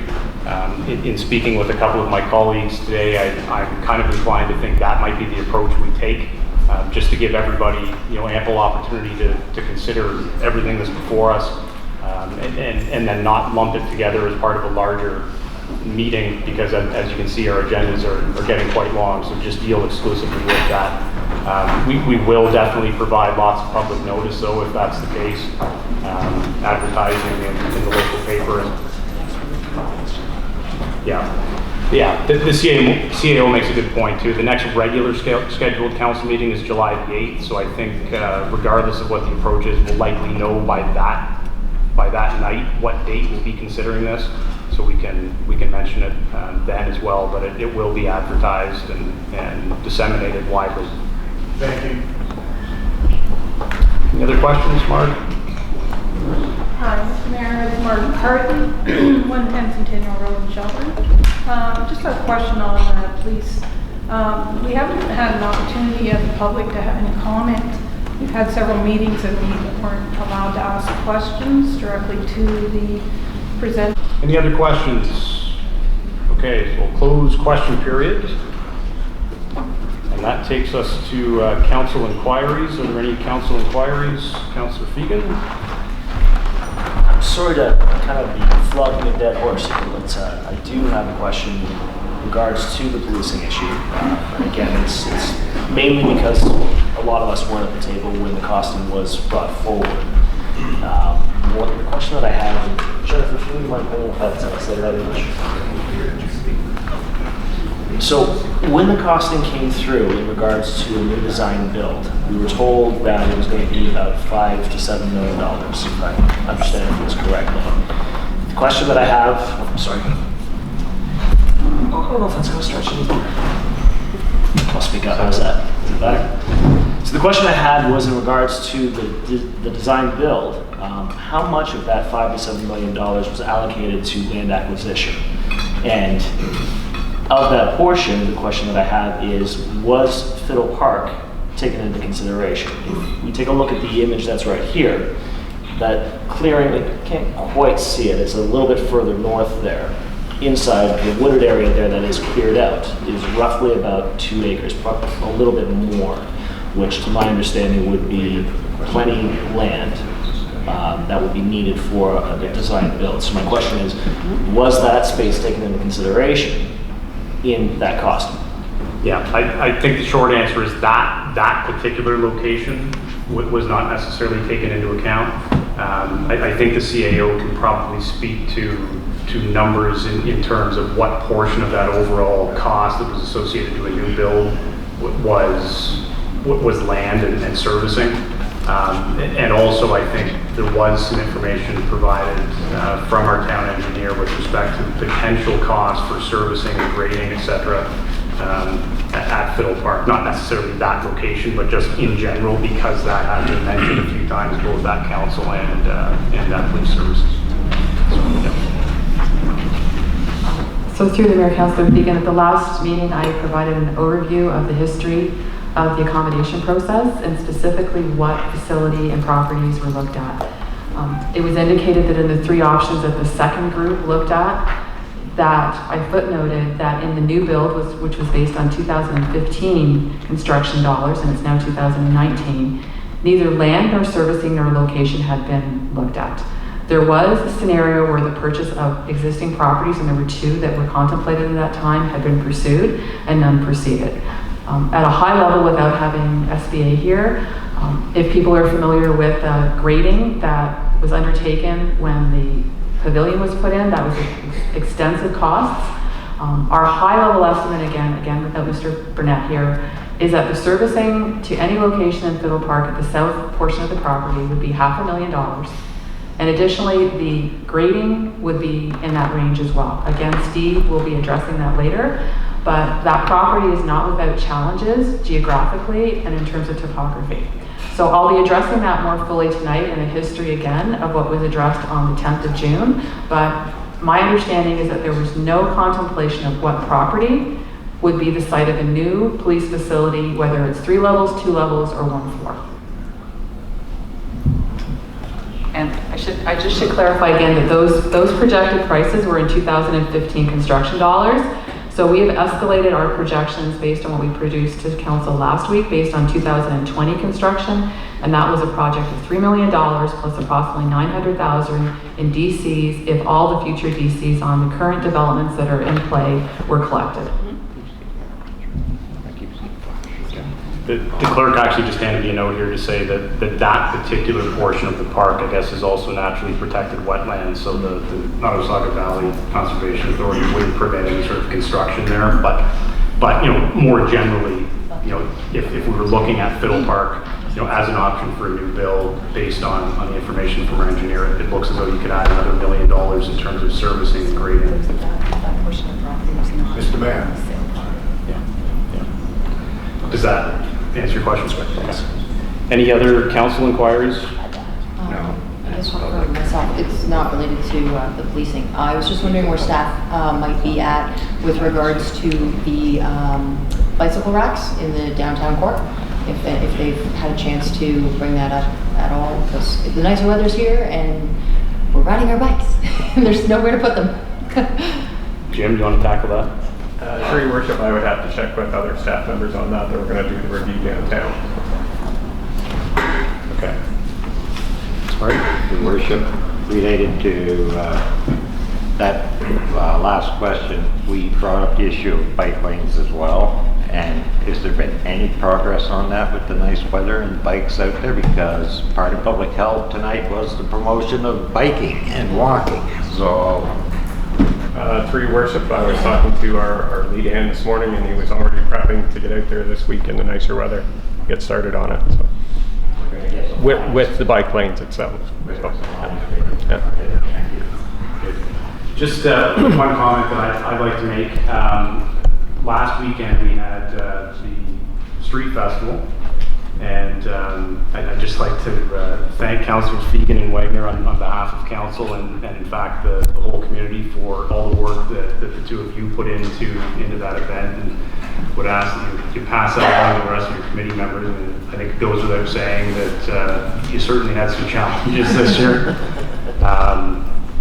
Both from the MTO, the weather forecast wasn't great, but through it all, you guys persevered, and I think by all indications pulled off, an incredibly successful event. I spent a couple of hours up there with my little guy, and he loved it, and everybody else that I saw had smiles on their faces. So that's normally a pretty clear indication to me that an event's been a successful one. So thank you again.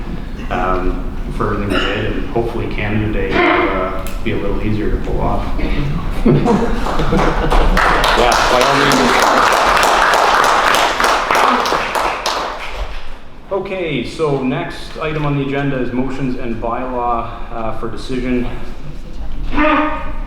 Oh, sorry, did you have a question, sir? Yes, I did. It's pertaining to the police facility and the cost of that. My name's Dave Barnett, by the way, from 508 Fiddle Park Lane. The cost, you mentioned the cost of about $7 million.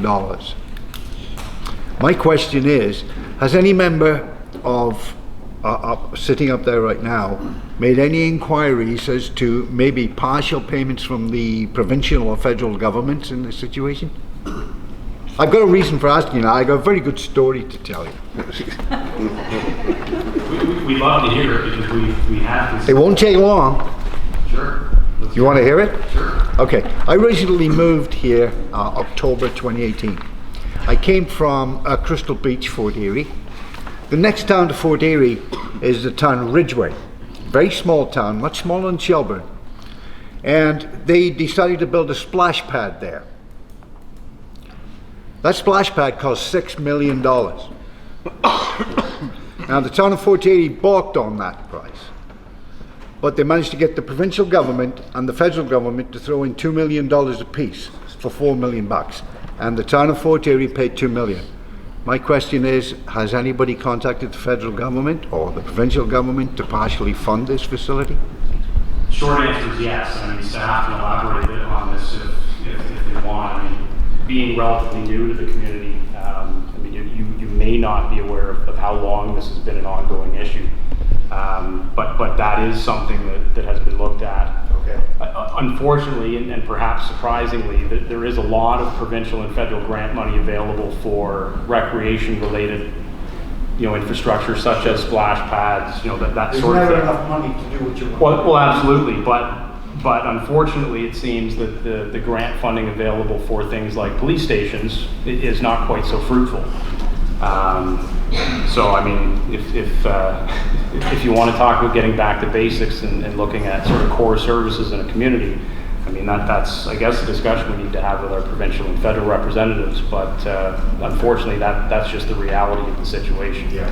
So the staff report later on, if you're willing to stick around, and I hope you can, we'll sort of go through a chronology and a bit of a history of, when it comes to all of the different options that both this council and our predecessors have looked at in terms of finding an accommodation solution for our policing issue that is within our financial means.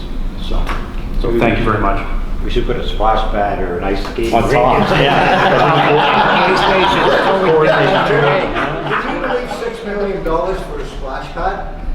Hey, if they'll give us $6 million to put a splash pad on top of the police station, we'll take it. All right, so motions and bylaw for decision.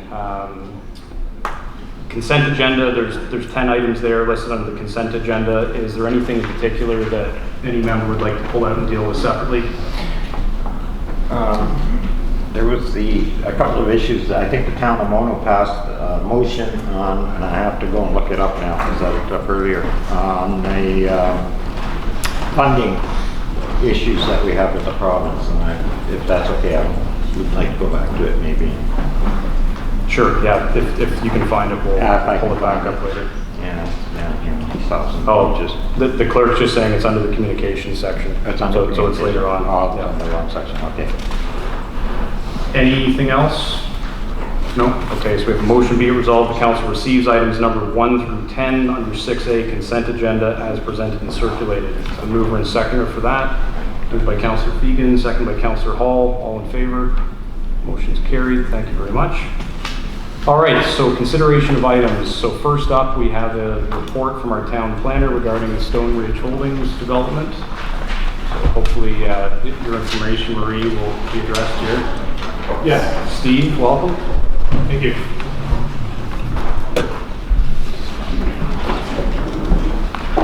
So I do have a few slides just to assist with illustrating some of the components of this development.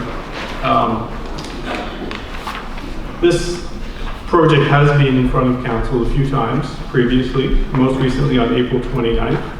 And just so you know who's in the room in terms of the development team, we do have 5 people representing the applicant here tonight. So maybe if I could get you folks to just introduce yourselves so that if we need to refer any questions to these technical experts and people who actually be doing the development, then we know who we're talking to.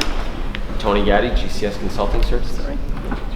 Heather Simpson, I'm with Burnside, Civil Engineering. Gaston Botero, owner, developer. Chris DeCastro, designer for Stone Ridge Holdings. Paul Botero, owner of Stone Ridge. Thank you. So actually Heather's team in particular, RJ Burnside, did the traffic study. So I may invite her up to help address some of the comments and questions about the traffic impacts and the concerns about the access from 1st and 2nd Avenue. But we do have some recent comments received over the weekend as well from one member of the public that I would like to summarize. That's an add-on to my report. So the purpose of my report is really to bring this to the draft plan stage. So basically the plan itself has been finalized. It's still referred to as a draft plan because there is some further refinement that could occur through what's called a detailed design stage, and one more council approval that would be required prior to full registration of the plan, and that's final approval of the plan. But basically draft approval of the plan sets the layout of the plan. So where will the roads go? How will the blocks be configured? How many units will there be? Where will the stormwater facility be located? Where will access be provided? All of those aspects are dealt with in the draft plan stage. And the recommendation is a conditional approval. And this is typical for any multi-lot development of this nature, that there are a series of conditions that need to be addressed. The most significant of those conditions is a subdivision agreement. So there would be a detailed agreement entered into between the town and the owner of the property, basically setting out all of the owner's obligations to build the development, as well as all of the agency requirements that have come in through the circulation process, all of the engineering requirements that come out of the detailed design process, things like landscaping, the posting of securities with the towns to make sure that all the development is completed in accordance with the town standards. All of those things, it sets the process. So that's a step to come. We're just at the draft approval stage, and the recommendations you'll see in my report on the first page, there are 4 recommendations. So just as an overview and a bit of a recap on this project, I think you're familiar with the location by now, but it's north of Main Street West, west of Gordon Street, right at the west limit of 1st Avenue and 2nd Avenue, along the east boundary of the former rail corridor. So it is on the edge of an existing residential neighborhood. Of course, Highland Park and the Big Sioux schools are located to the north. And downtown is just to the east.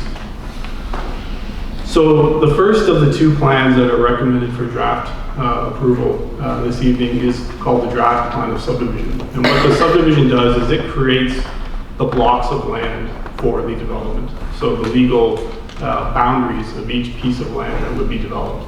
So there's a total of 9 blocks in the development. The first 6 would be for street townhouses. So these are townhouses similar to the ones, not necessarily in terms of style or height, but it's similar to the type of units that are in Somerville at the north end that you can see from Highway 10, where you have a series of 4 to 6 attached units together in one building.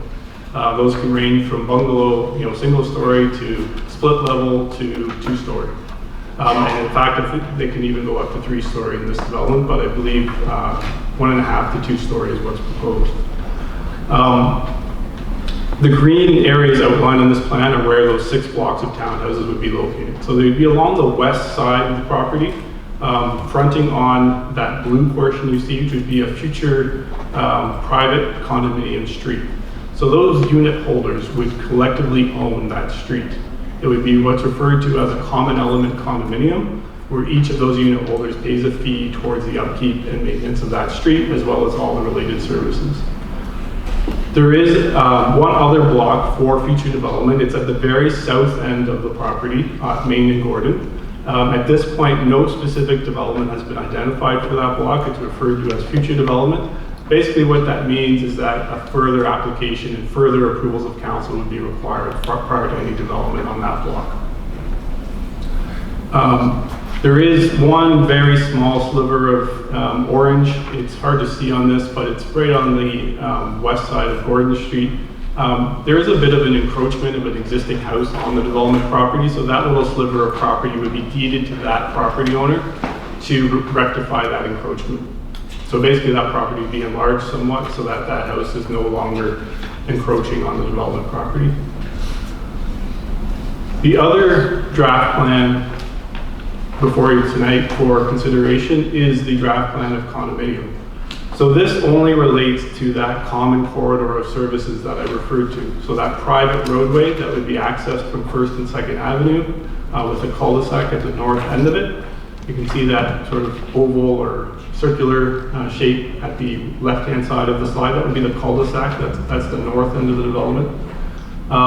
The 2 red areas outlined are 2 visitor parking areas. So there would be 11 visitor parking spaces in addition to 2 parking spaces for each unit. So a total of 77 parking spaces for the 33 units. There would be a stormwater management facility owned collectively by the condominium as well, which is shown in blue, so right beside the southerly parking area. And then finally within that common element right of way, in addition to the road, there would be a 1.5 meter wide sidewalk along the west side of the road. That's shown as the orange line there. So this rendering or illustration was just provided as an example by the owner of the property through the process. I have had it on screen a few times before, including at the public meeting held last year. And as we were going through the zoning process, we had similar renderings that we were showing that were provided by the owner. That's one of the 2 styles that are illustrated. This is another. This is actually showing a longer row of houses than would exist here. There's a total of 8 units illustrated here, but in fact there would only be 6, would be the maximum number of units attached together. There would be 4 blocks of 6 units, 1 block of 5, and 1 block of 4 for the 33 units. In terms of the official plan framework, so you can see the site is outlined there. It's colored orange. What that means is that it's designated for medium density development. Townhouses are one of the most common forms of medium density residential development. So that the site has actually been designated that way for quite a while now, going back initially to the 2005 official plan. And more specifically since the 2016 comprehensively amended official plan. Some of the designations and policies related to them were refined somewhat at that stage, but the designation of the land for medium density development has been in place for quite a while now. The other areas you see around the site and the colors, those refer to yellow areas are low density, so mainly existing housing east of the former railway, and then west of the former railway there's additional land designated for low density development. The blue and red colors are mixed use and commercial areas in the plan. So here's the zoning, the current zoning of the property. It's zoned site specifically. A zoning amendment was approved and went through a separate public meeting and consultation process in 2014. That was actually like a 3-year process where a lot of different alternatives were looked at for the site, for the layout of the site, how access could be provided, what kind of zoning would be appropriate. It is a challenging and unique site. It's a very long, narrow site. It's the former train station property. And because of that linear nature, really a condominium style development is the only option for any kind of multi-unit development. So townhousing was identified both in the town's official plan and by the owner as what would be preferred in terms of a type of unit. So there are 2 site specifics, R5 zones, R53 and R54, that have specific rear yard and lot area and coverage requirements for the units on this development. And there is a part of the development that we've known for quite some time now where the stormwater pond would likely be located. So that's in the open space recreation or OSR2 zoned area. And as you can see at the south end of the development is an R3 area. As I say, there is no formal plan for that part of that site. At this point, it was zoned back in 2014 for a single or semi-detached dwelling. So that's all that would be permitted there, subject to lifting a holding zone on the site. There's a little bit of land north of that R3 that you can see is also R53. So potentially there could be a mix of a semi-detached dwelling and a few townhouse units at that part of the development, but more likely that part of the site would be rezoned. As you've seen previously, the applicant was interested in doing some apartments there. And I think that's still part of the plan, but it's going to be through a separate application process.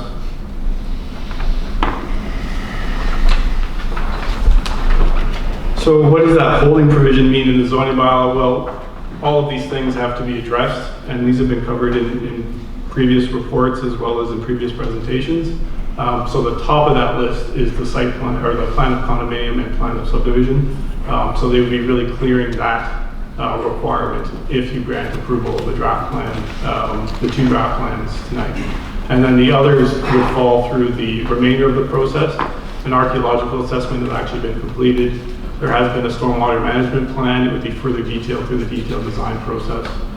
They would have to obtain permits from the NVCA. So later on in the process, there would be a further decision point on the holding zone removal. So this slide, I think, is key to the questions that were asked by Ms. Burnett. So there are 2 points of access proposed still for the 33 townhouse units, First Avenue and Second Avenue. As I say, we did, working with the applicant, explore all other options for access. The other options, obviously, that were looked at were an access off of Main Street, and that was ruled out pretty early on in the process because it's just too close to Gordon Street. There's not enough land there at the south end of the development to provide an access between Gordon Street and the county-owned rail corridor. So there's no access off of Main Street. Which also makes sense from a traffic perspective because you don't want to put the access on the busiest road, which is Main Street. The other option that was looked at is an access off of Gordon Street. And previous iterations of the plan did show a one-way lane coming into the site from the south end, just south of the existing house on the west side of Gordon Street, into the site, linking up with the condominium roadway. Because the project has now been staged in 2 phases, and there is only 33 units proposed as opposed to the previous proposal, which was 66 units, including 33 townhouses and 33 apartments. The traffic study was further updated and confirmed that the 2 access points on First and Second Ave have plenty of capacity to address the traffic anticipated from the development. And as I say, Heather and her team could speak in more detail to that in terms of the findings of the traffic study. But as you can appreciate, right now, First Avenue and Second Avenue west of Gordon Street would have very low traffic volumes. They don't have very many houses on those two streets. They don't go anywhere. They end on a cul-de-sac in the case of Second Avenue, and First Avenue just kind of comes to a dead end. So what this would do is add additional housing units that would obviously rely on First and Second Avenues to get out on the Gordon Street. But if you were to compare it with a development like Summerhill, which has 2 access points to that development, has 350 units on 2 public road accesses. Greenbrook Village has 1 access on either side. Again, that's more like 350 units. So those are the sizes of development that have adequate capacity of 2 entrances to the development. Obviously, the entrances into those developments are different in terms of the roads that they access. But there is plenty of volume-wise, there's lots of capacity on Gordon, First, and Second Ave to handle the additional traffic based on the results of the traffic study. There have been concerns raised about the sight lines at Gordon Street and First Avenue specifically, and that is an existing issue.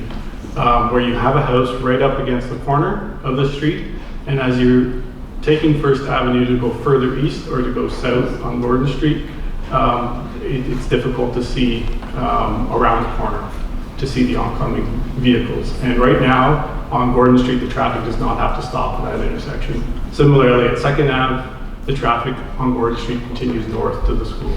So what the traffic study recommended is that as the development is built and homes are occupied, that intersection should be monitored, and this is a requirement of the conditions of draft approval, that monitoring would take place for a period of time to be set out in the subdivision agreement following the development, and that it would be determined at that stage whether either the sight line can be improved with some removal or some realignment, or whether a 4-way stop could be installed there, and what the traffic impacts of that would be.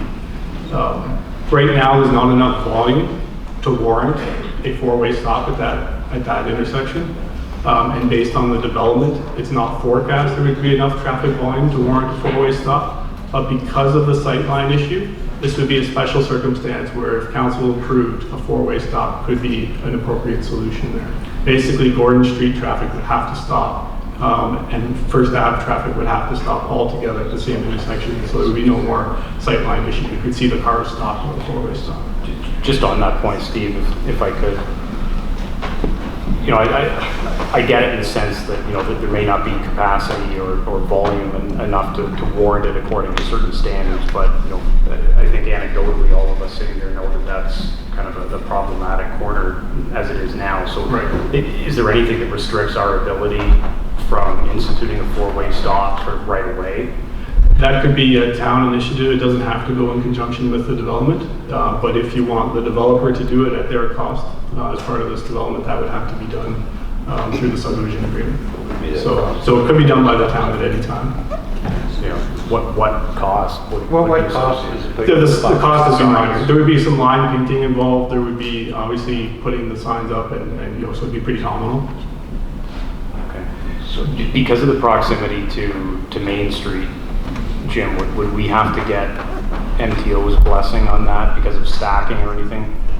Through your worship, no, that would be our street. Okay. Fall under our stop sign criteria that we have for policy. Okay. What about the buses? There's a lot of buses use Gordon Street. Yeah, it's very narrow through that section too.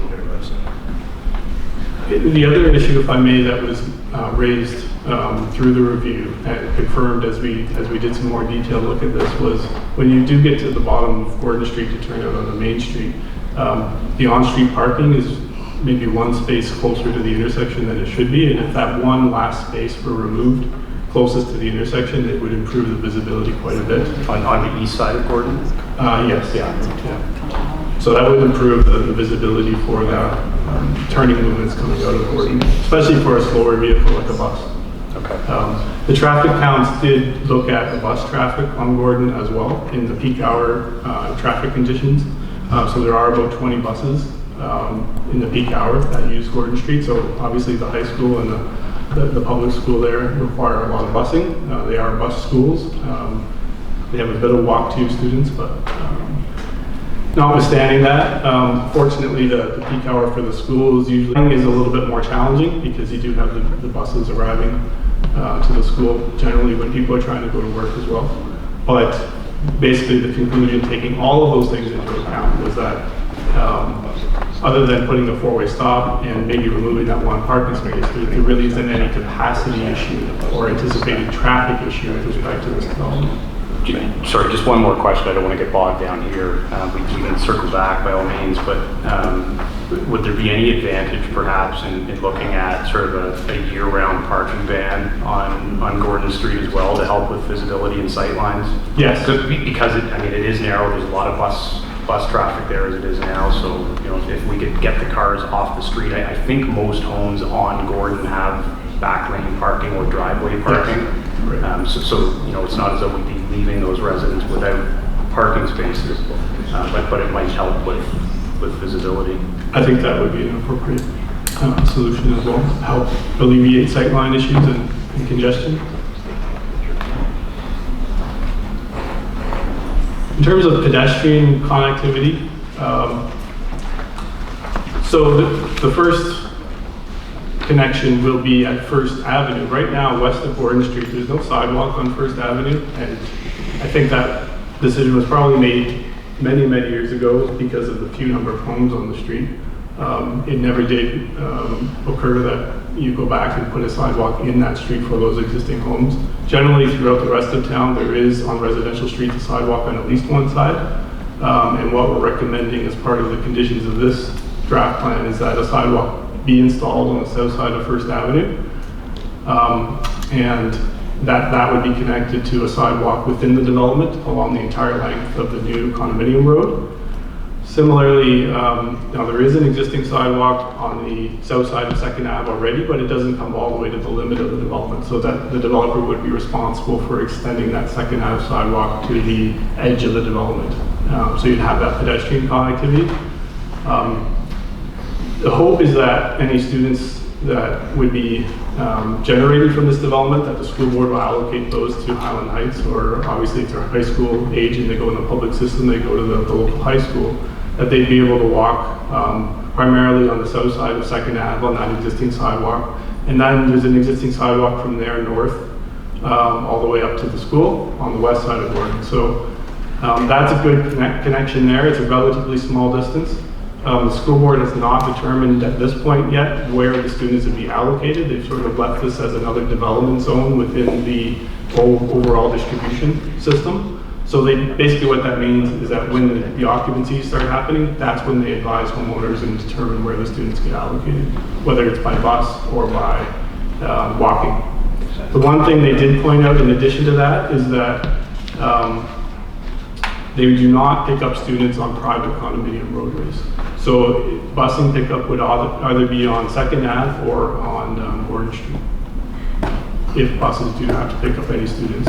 Now, it does sound like some of the homes in the development would be geared more towards older adults, and certainly a condominium style arrangement is more attractive to certain demographics, so it may not generate a lot of student yield from the development, depending on the final style of the homes and how they're marketed. We did put on the map here as well that right now it's too tight of a space to put a sidewalk from First Avenue to Main Street on the west side of Gordon. But if in the stage 2 part of this development there is additional units, we want to connect those units somehow to Main Street. So perhaps a sidewalk between the entry into the development along the west side of Gordon down to Main Street. But between Main Street and First Ave, there really isn't room right now unless something changes with those existing homes over the longer term. There is a section of municipal road allowance, I've covered this before, that the developer would need to purchase from the town, and the other blue piece identified here is a conveyance to 126 Gordon Street to resolve that existing encroachment for that homeowner. The servicing outlet in terms of stormwater would be across from the storm pond across the county-owned railway, protected within an easement via a storm sewer, to a catch basin on the west side of the former rail corridor, into the property at, I think it's 5 John Street, which is the fuel property, right along the south limit of that property, again protected by easements, and an agreement between the town, that property owner, and the developer that would be an easement for maintenance and access to the ditch there. So it'd be a swale that comes across over to John Street, and then ultimately the drainage would flow into the existing ditch at John Street and into the Main Street existing ditch on the north side. There is an existing sanitary force main from property west of the former rail corridor at 1 John Street that crosses this property over to the existing gravity sewer system on Gordon Street, which flows east down the laneway. That force main would remain until such time as phase 2 would develop, and as part of phase 2, conditions would be set to relocate that force main or to find another servicing solution for that property. There has been allowance made in the Highland Village pumping station for capacity to connect that development or that existing property at 5 John Street in the future if that connection were to be made. In terms of the approval conditions and next steps, so the conditions are pretty extensive. You can see them outlined in my report, but there would be a detailed engineering and landscape design, a subdivision agreement, and that would come back to council. If there is pre-servicing prior to registration, again, that would be subject to an agreement that would require further council decisions. The town and through council will determine there'd be one street, so whether that street is named as per the town's typical policy, or if it's given unique consideration given it's a private street. Then the addressing plan would be developed. We would further review, as I mentioned, the stop conditions or the existing site visibility issues as the development occurs, and monitor that situation unless the town resolves it before then through stop signs or otherwise. Then it would be, once the conditions are cleared, the recommendation for final approval, lifting of the holding provision in the zoning bylaw. One of the other concerns that's been raised since the last presentation on April 29th, and I think it was communicated at that time as well, was some of the residents are concerned about construction impacts, and particularly this in conjunction with the potential development of 124 Owen Sound Street at the other end of First Avenue. So what the subdivision agreement and the conditions focus on is how to minimize construction impacts related to construction on this site, as opposed to trying to link this site to the construction of the other site. Both sites are still in the approval process. We don't know which one might go first. We don't know how long they'll each take. So the idea is to minimize the impact of either on the residents of the area. And the way that that would be done is that access for construction purposes for this development will be restricted to Main and Gordon, so no construction access off of First and Second Ave. The only time there would be some construction on those two streets is when they're actually physically connected to the new condominium road, and when the related servicing and grading work is done to make that connection. There would be erosion and sediment control fencing all around the periphery of the site to minimize any runoff or dirt impacts on the surrounding area. There would be typical noise, dust, and mud controls as well. Mud mat at the entry, for example, for the trucks moving in. There's not a lot of on-off site activity expected here. There's already been site remediation. Most of the site work would occur on site as opposed to having any major trucking of fill, for example. The weekly and daily hours of construction would be managed in accordance with the town's bylaws as well to minimize the impact on the neighborhood. And then those same types of requirements would apply if 124 Owen Sound Street, or 124 Owen Sound is approved on the other end of First Avenue to try and mitigate the impacts of that site as well. But I think having all the construction access of Main and Gordon will really help to mitigate impacts on the First and Second Ave area during construction. We did receive, as I mentioned, one other letter over the weekend. Again, the concerns were about access from Main and from First and Second Avenue, so I think I've covered that. But if you do have any questions about anything I've covered in my presentation, or more questions for the developer and the consultants, we're here to try and answer them for you. So thank you. Thank you, Steve. Is there anything in particular you would like to add in context of traffic or traffic study? No, I think Steve did a really good job of addressing comments across the board. All right, questions from council? Walter? No, worked pretty extensively with the developer on this because of the NBCA, so I don't have any questions.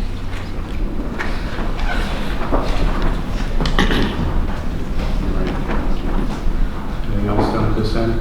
So Steve, if you could just sort of just very briefly summarize again. So tonight is conditional approval. I mean, this is still going to be back before council before final approval.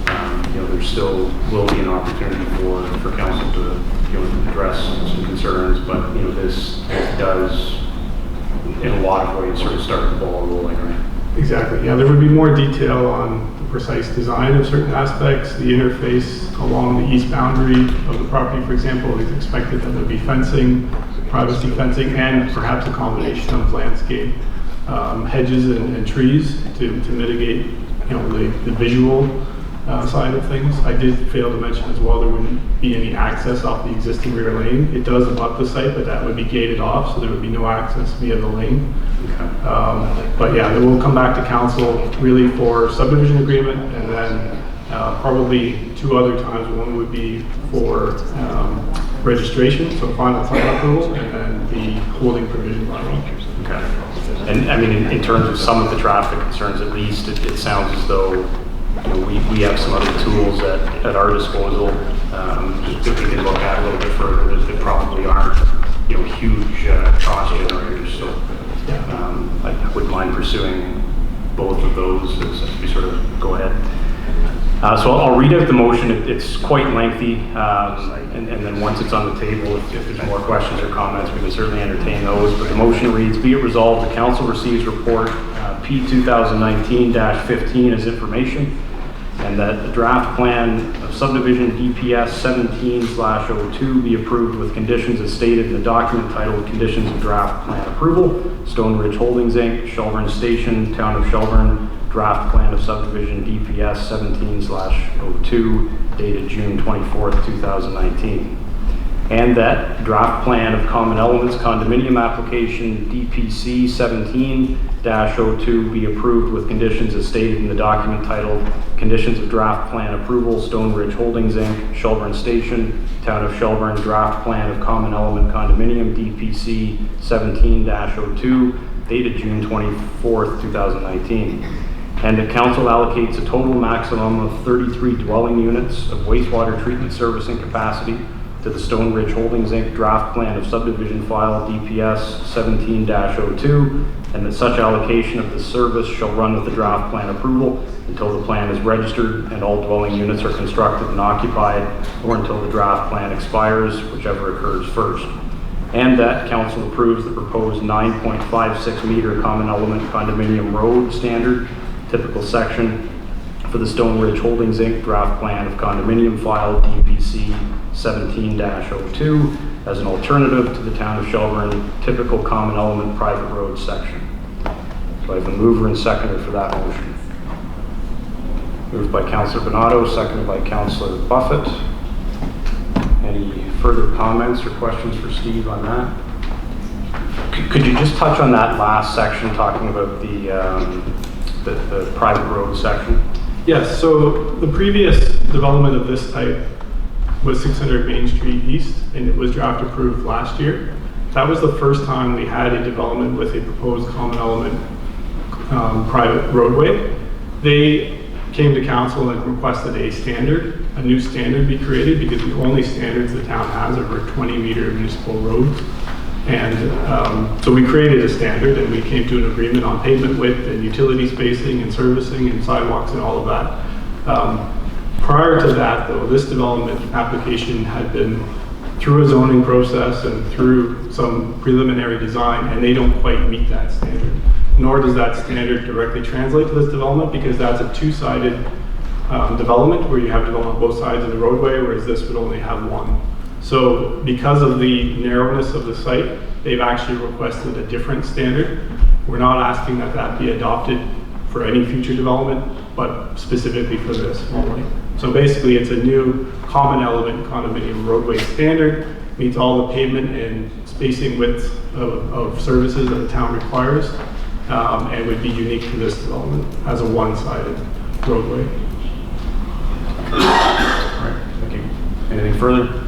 Call the question. All in favor? Opposed? Motion's carried. Thank you.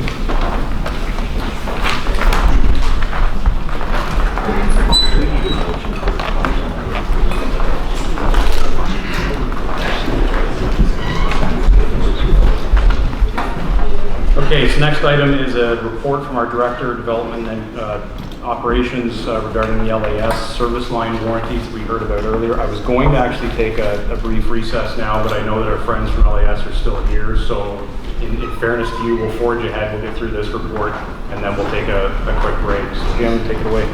Okay. Through your worship, a lot of this was covered earlier, but back on March 25th, the notice of decision became a notice of motion March 25th became a notice of decision on April 8th, allowing staff to investigate the program with Service Line Warranties of Canada in partnership with local service authorities. As mentioned before, the town does get a number of calls each year on water lines and backup sewer laterals, and residents not being familiar that they own from the curb stop on water end of it in, or the property line in, both on water and sewer laterals. This also applies to this program to septics, and we do have pockets of septics around town, not very many, but from Steve's report there, anything to the west of the old rail tracks, with the exception of one residence, is still on septics until the new sewage treatment pump station would come on at the Tribute site. That's approximately 18 to 20 homes. Maple and Birch Grove up in the north end of town, there's 30 homes up there that are on septics, and there's about half a dozen Main Street East and School Road as well could take advantage of this. Just in some of the numbers that are in my report, there's a little difference with the external sewer line costing. I had $5.75 a month. It is actually $7.25. So. And there is part of this program that there's a 5% return to the municipality if the municipality wishes. This would end up creating an ongoing non-tax revenue stream for the municipality. So it's staff's suggestion that the 5% revenue be passed back to the homeowner as to reduce their premiums. Okay. All right, are there any questions for Jim? So the motion reads, be it resolved, the council receives report DO 2019-07 is presented and circulated, and further the council authorizes staff to enter into an agreement with Service Line Warranties of Canada in partnership with LAS for the warranty program for sewer and water lines, and that the 5% revenue generated from the program be returned directly as a cost savings to the homeowner. The mover and seconder for that, moved by Councilor Donato, seconded by Councilor Fegan. Are there any questions or comments on that? I just want to get back to my original point earlier about the necessity to actually fully endorse the program. Is that a necessary requirement for this agreement? Sure.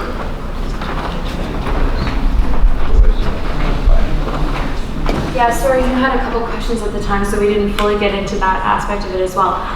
So basically, this is not available direct to consumer. So the only areas where we offer the program are in municipalities where we are partnered with the municipality. the reason for that is, as I had kind of gone over earlier, but I'm happy to go into further, for the amount of money that it would cost for us to mail each resident information about the program and share how it works, without the partnership with the municipality, 99% of that would go in the garbage, and say the one person who did open it, they'd say, okay, well, an average homeowner doesn't necessarily know who LAS is. If they don't live in one of the areas we've partnered with the municipality, they wouldn't know who we are.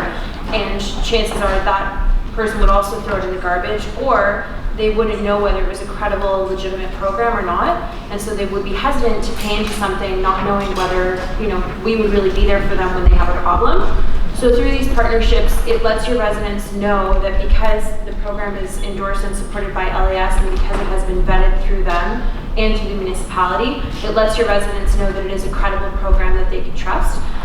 With regards to some of the questions you had earlier about, if residents call in with any questions or if there's any liability on your end, the marketing agreement covers full liability on our area from any legal standpoint, which we've never had any issues with in Ontario, Canada.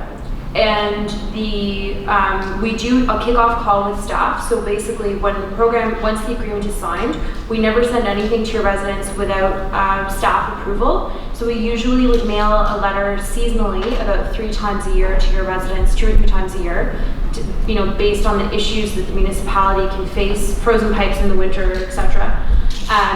And after that, and so each time we were going to mail a letter, we would come to you and say, hey, this is the letter we're thinking about for the winter about the frozen pipes. The municipality would say, okay, go ahead, or we have, a couple of changes that we want to make. So we would always get approval before we communicated anything with your residents, and we would arm staff with all the information they needed, along with a FAQ of any questions that they might get.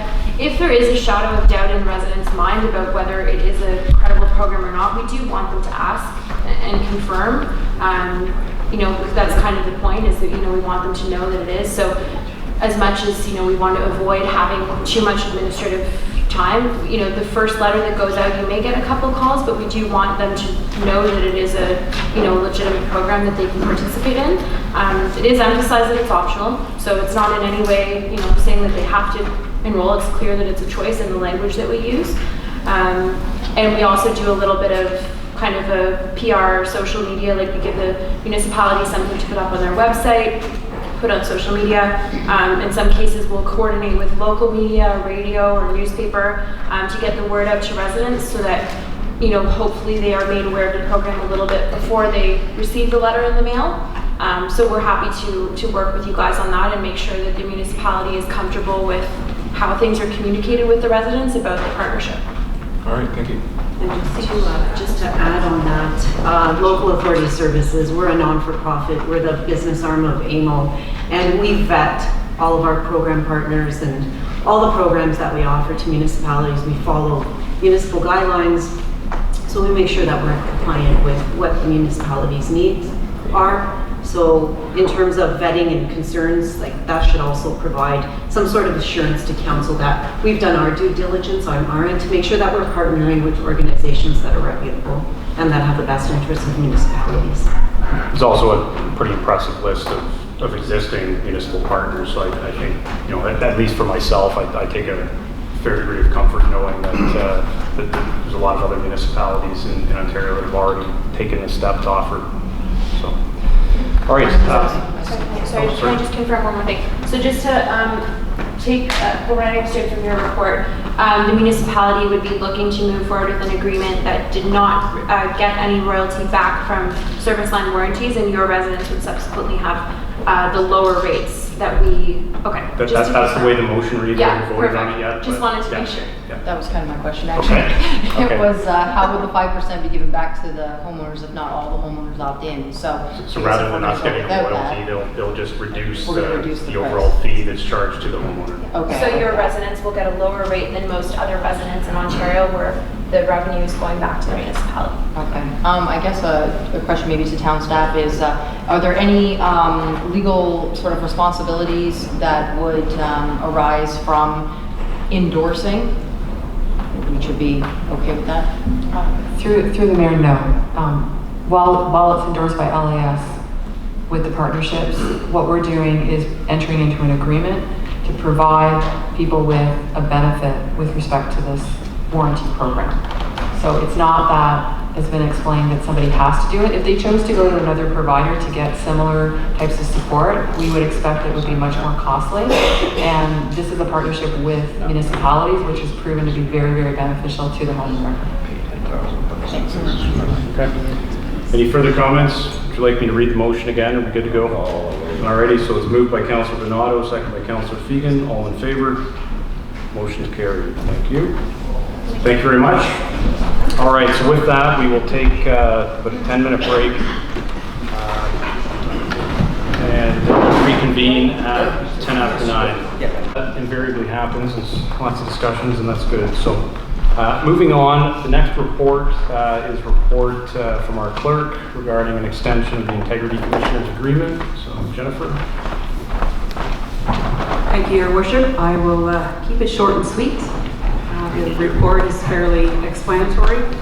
However, once this new legislation came out in 2014, I think most clerks and deputy clerks were a little anxious as to how to approach this. Through our Dufferin Municipal Officers Association meetings that we have on a monthly basis, the county offered to take the lead role through the request for proposal process. So each county municipality, Langton, Mono, Amaranth, Grand Valley, and East Garifraxa, decided to engage the county's RFP process. Mulmore took a different route. They have their own integrity commissioner. They determined the successor, and we followed suit with the county by entering into an agreement for his services. To date, we've not had to use his services. We'd just like to extend the agreement 2 years and then start the process all over again. Okay. All right. So the motion reads, be it resolved the council receives report LS 2019-10 is presented and circulated, and that the agreement with Guy Giorno of Fasken Martineau as Integrity Commissioner for the town of Shelburne be extended for a further 2 years from July 1st, 2019 to July 1st, 2021. The mover and seconder for that. Moved by Councillor Donato, seconded by Councillor Wegener. Any discussion? All in favor? It's carried. Thank you. All right, next up is a notice of motion that we received at the last meeting, moved by Councillor Donato, seconded by Councillor Wegener. Be it resolved that staff prepare a report to council on what the change in bylaw enforcement from complaint to proactive would entail. Councillor Donato, do you want to speak to that motion? Yeah, there are a lot of issues within the community that, because it's complaint driven, are not being dealt with. And with the fact that we have the full-time bylaw officer, I think that we need to change the process and allow him to be able to deal with issues that need to be dealt with, and not necessarily just rely on complaints. And sometimes some of the issues aren't dealt with because neighbors do not want to put a complaint in because they are worried that they might also create bad feelings between neighbors. Councillor Wegener, do you want to yeah, that was pretty much my reasoning for sort of having that as an inquiry in the first place was, you know, we've gone through the process now of our community improvement plan, and we're looking at, you know, making the downtown core as well as the rest of the town, you know, beautiful. And when you see some properties, unfortunately, they're not so beautiful. So it would be nice if we were able to give a little bit of, I don't like to use the word power, but responsibility to our full-time bylaw officer and allow him to do his job. Okay. Any other questions or discussion? All in favor? Motion's carried. All right, next we have a letter from the organizers of Pickin' in the Park dated June 2nd, requesting a donation in terms of items to assist with the hosting of the annual event, which will be held this year on July 25th through the 28th inclusive. You're going to speak to it? Okay. Oh, okay. Carrie, how much does the donation amount to, roughly? Roughly around $2,500, I believe. Okay. So $2,500, and just as a reminder to council, we do have a policy now that, that any donation that's requested over $500 is supposed to be streamed through our community grant process. So the draft motion that I have here it basically gets us through this year, approves the Picking in the Park request, but asks them next year as part of that request that they file it through the community grant program so that everybody's dealing with a fair process. So the motion reads, be it resolved, the council receives a letter from the organizers of Picking in the Park dated June 8th, 2019 as presented and circulated, and the council authorizes the donation of staff time and assistance to provide the items noted in their letter. And further, the council directs the organizers of Picking in the Park to utilize the municipal grant funding process for all future requests relating to the waiving of rental fees and in-kind donations for the event, and that staff forward a copy of the grant application to the organizers to be considered for their 2020 event. The mover and seconder for that. Moved by Councillor Fegan, seconded by Councillor Wagner. All in favor? That's carried. Thank you. All right, so that brings us to a report from the CAO regarding police services options review, the Ontario Provincial Police and Shelburne Police Services.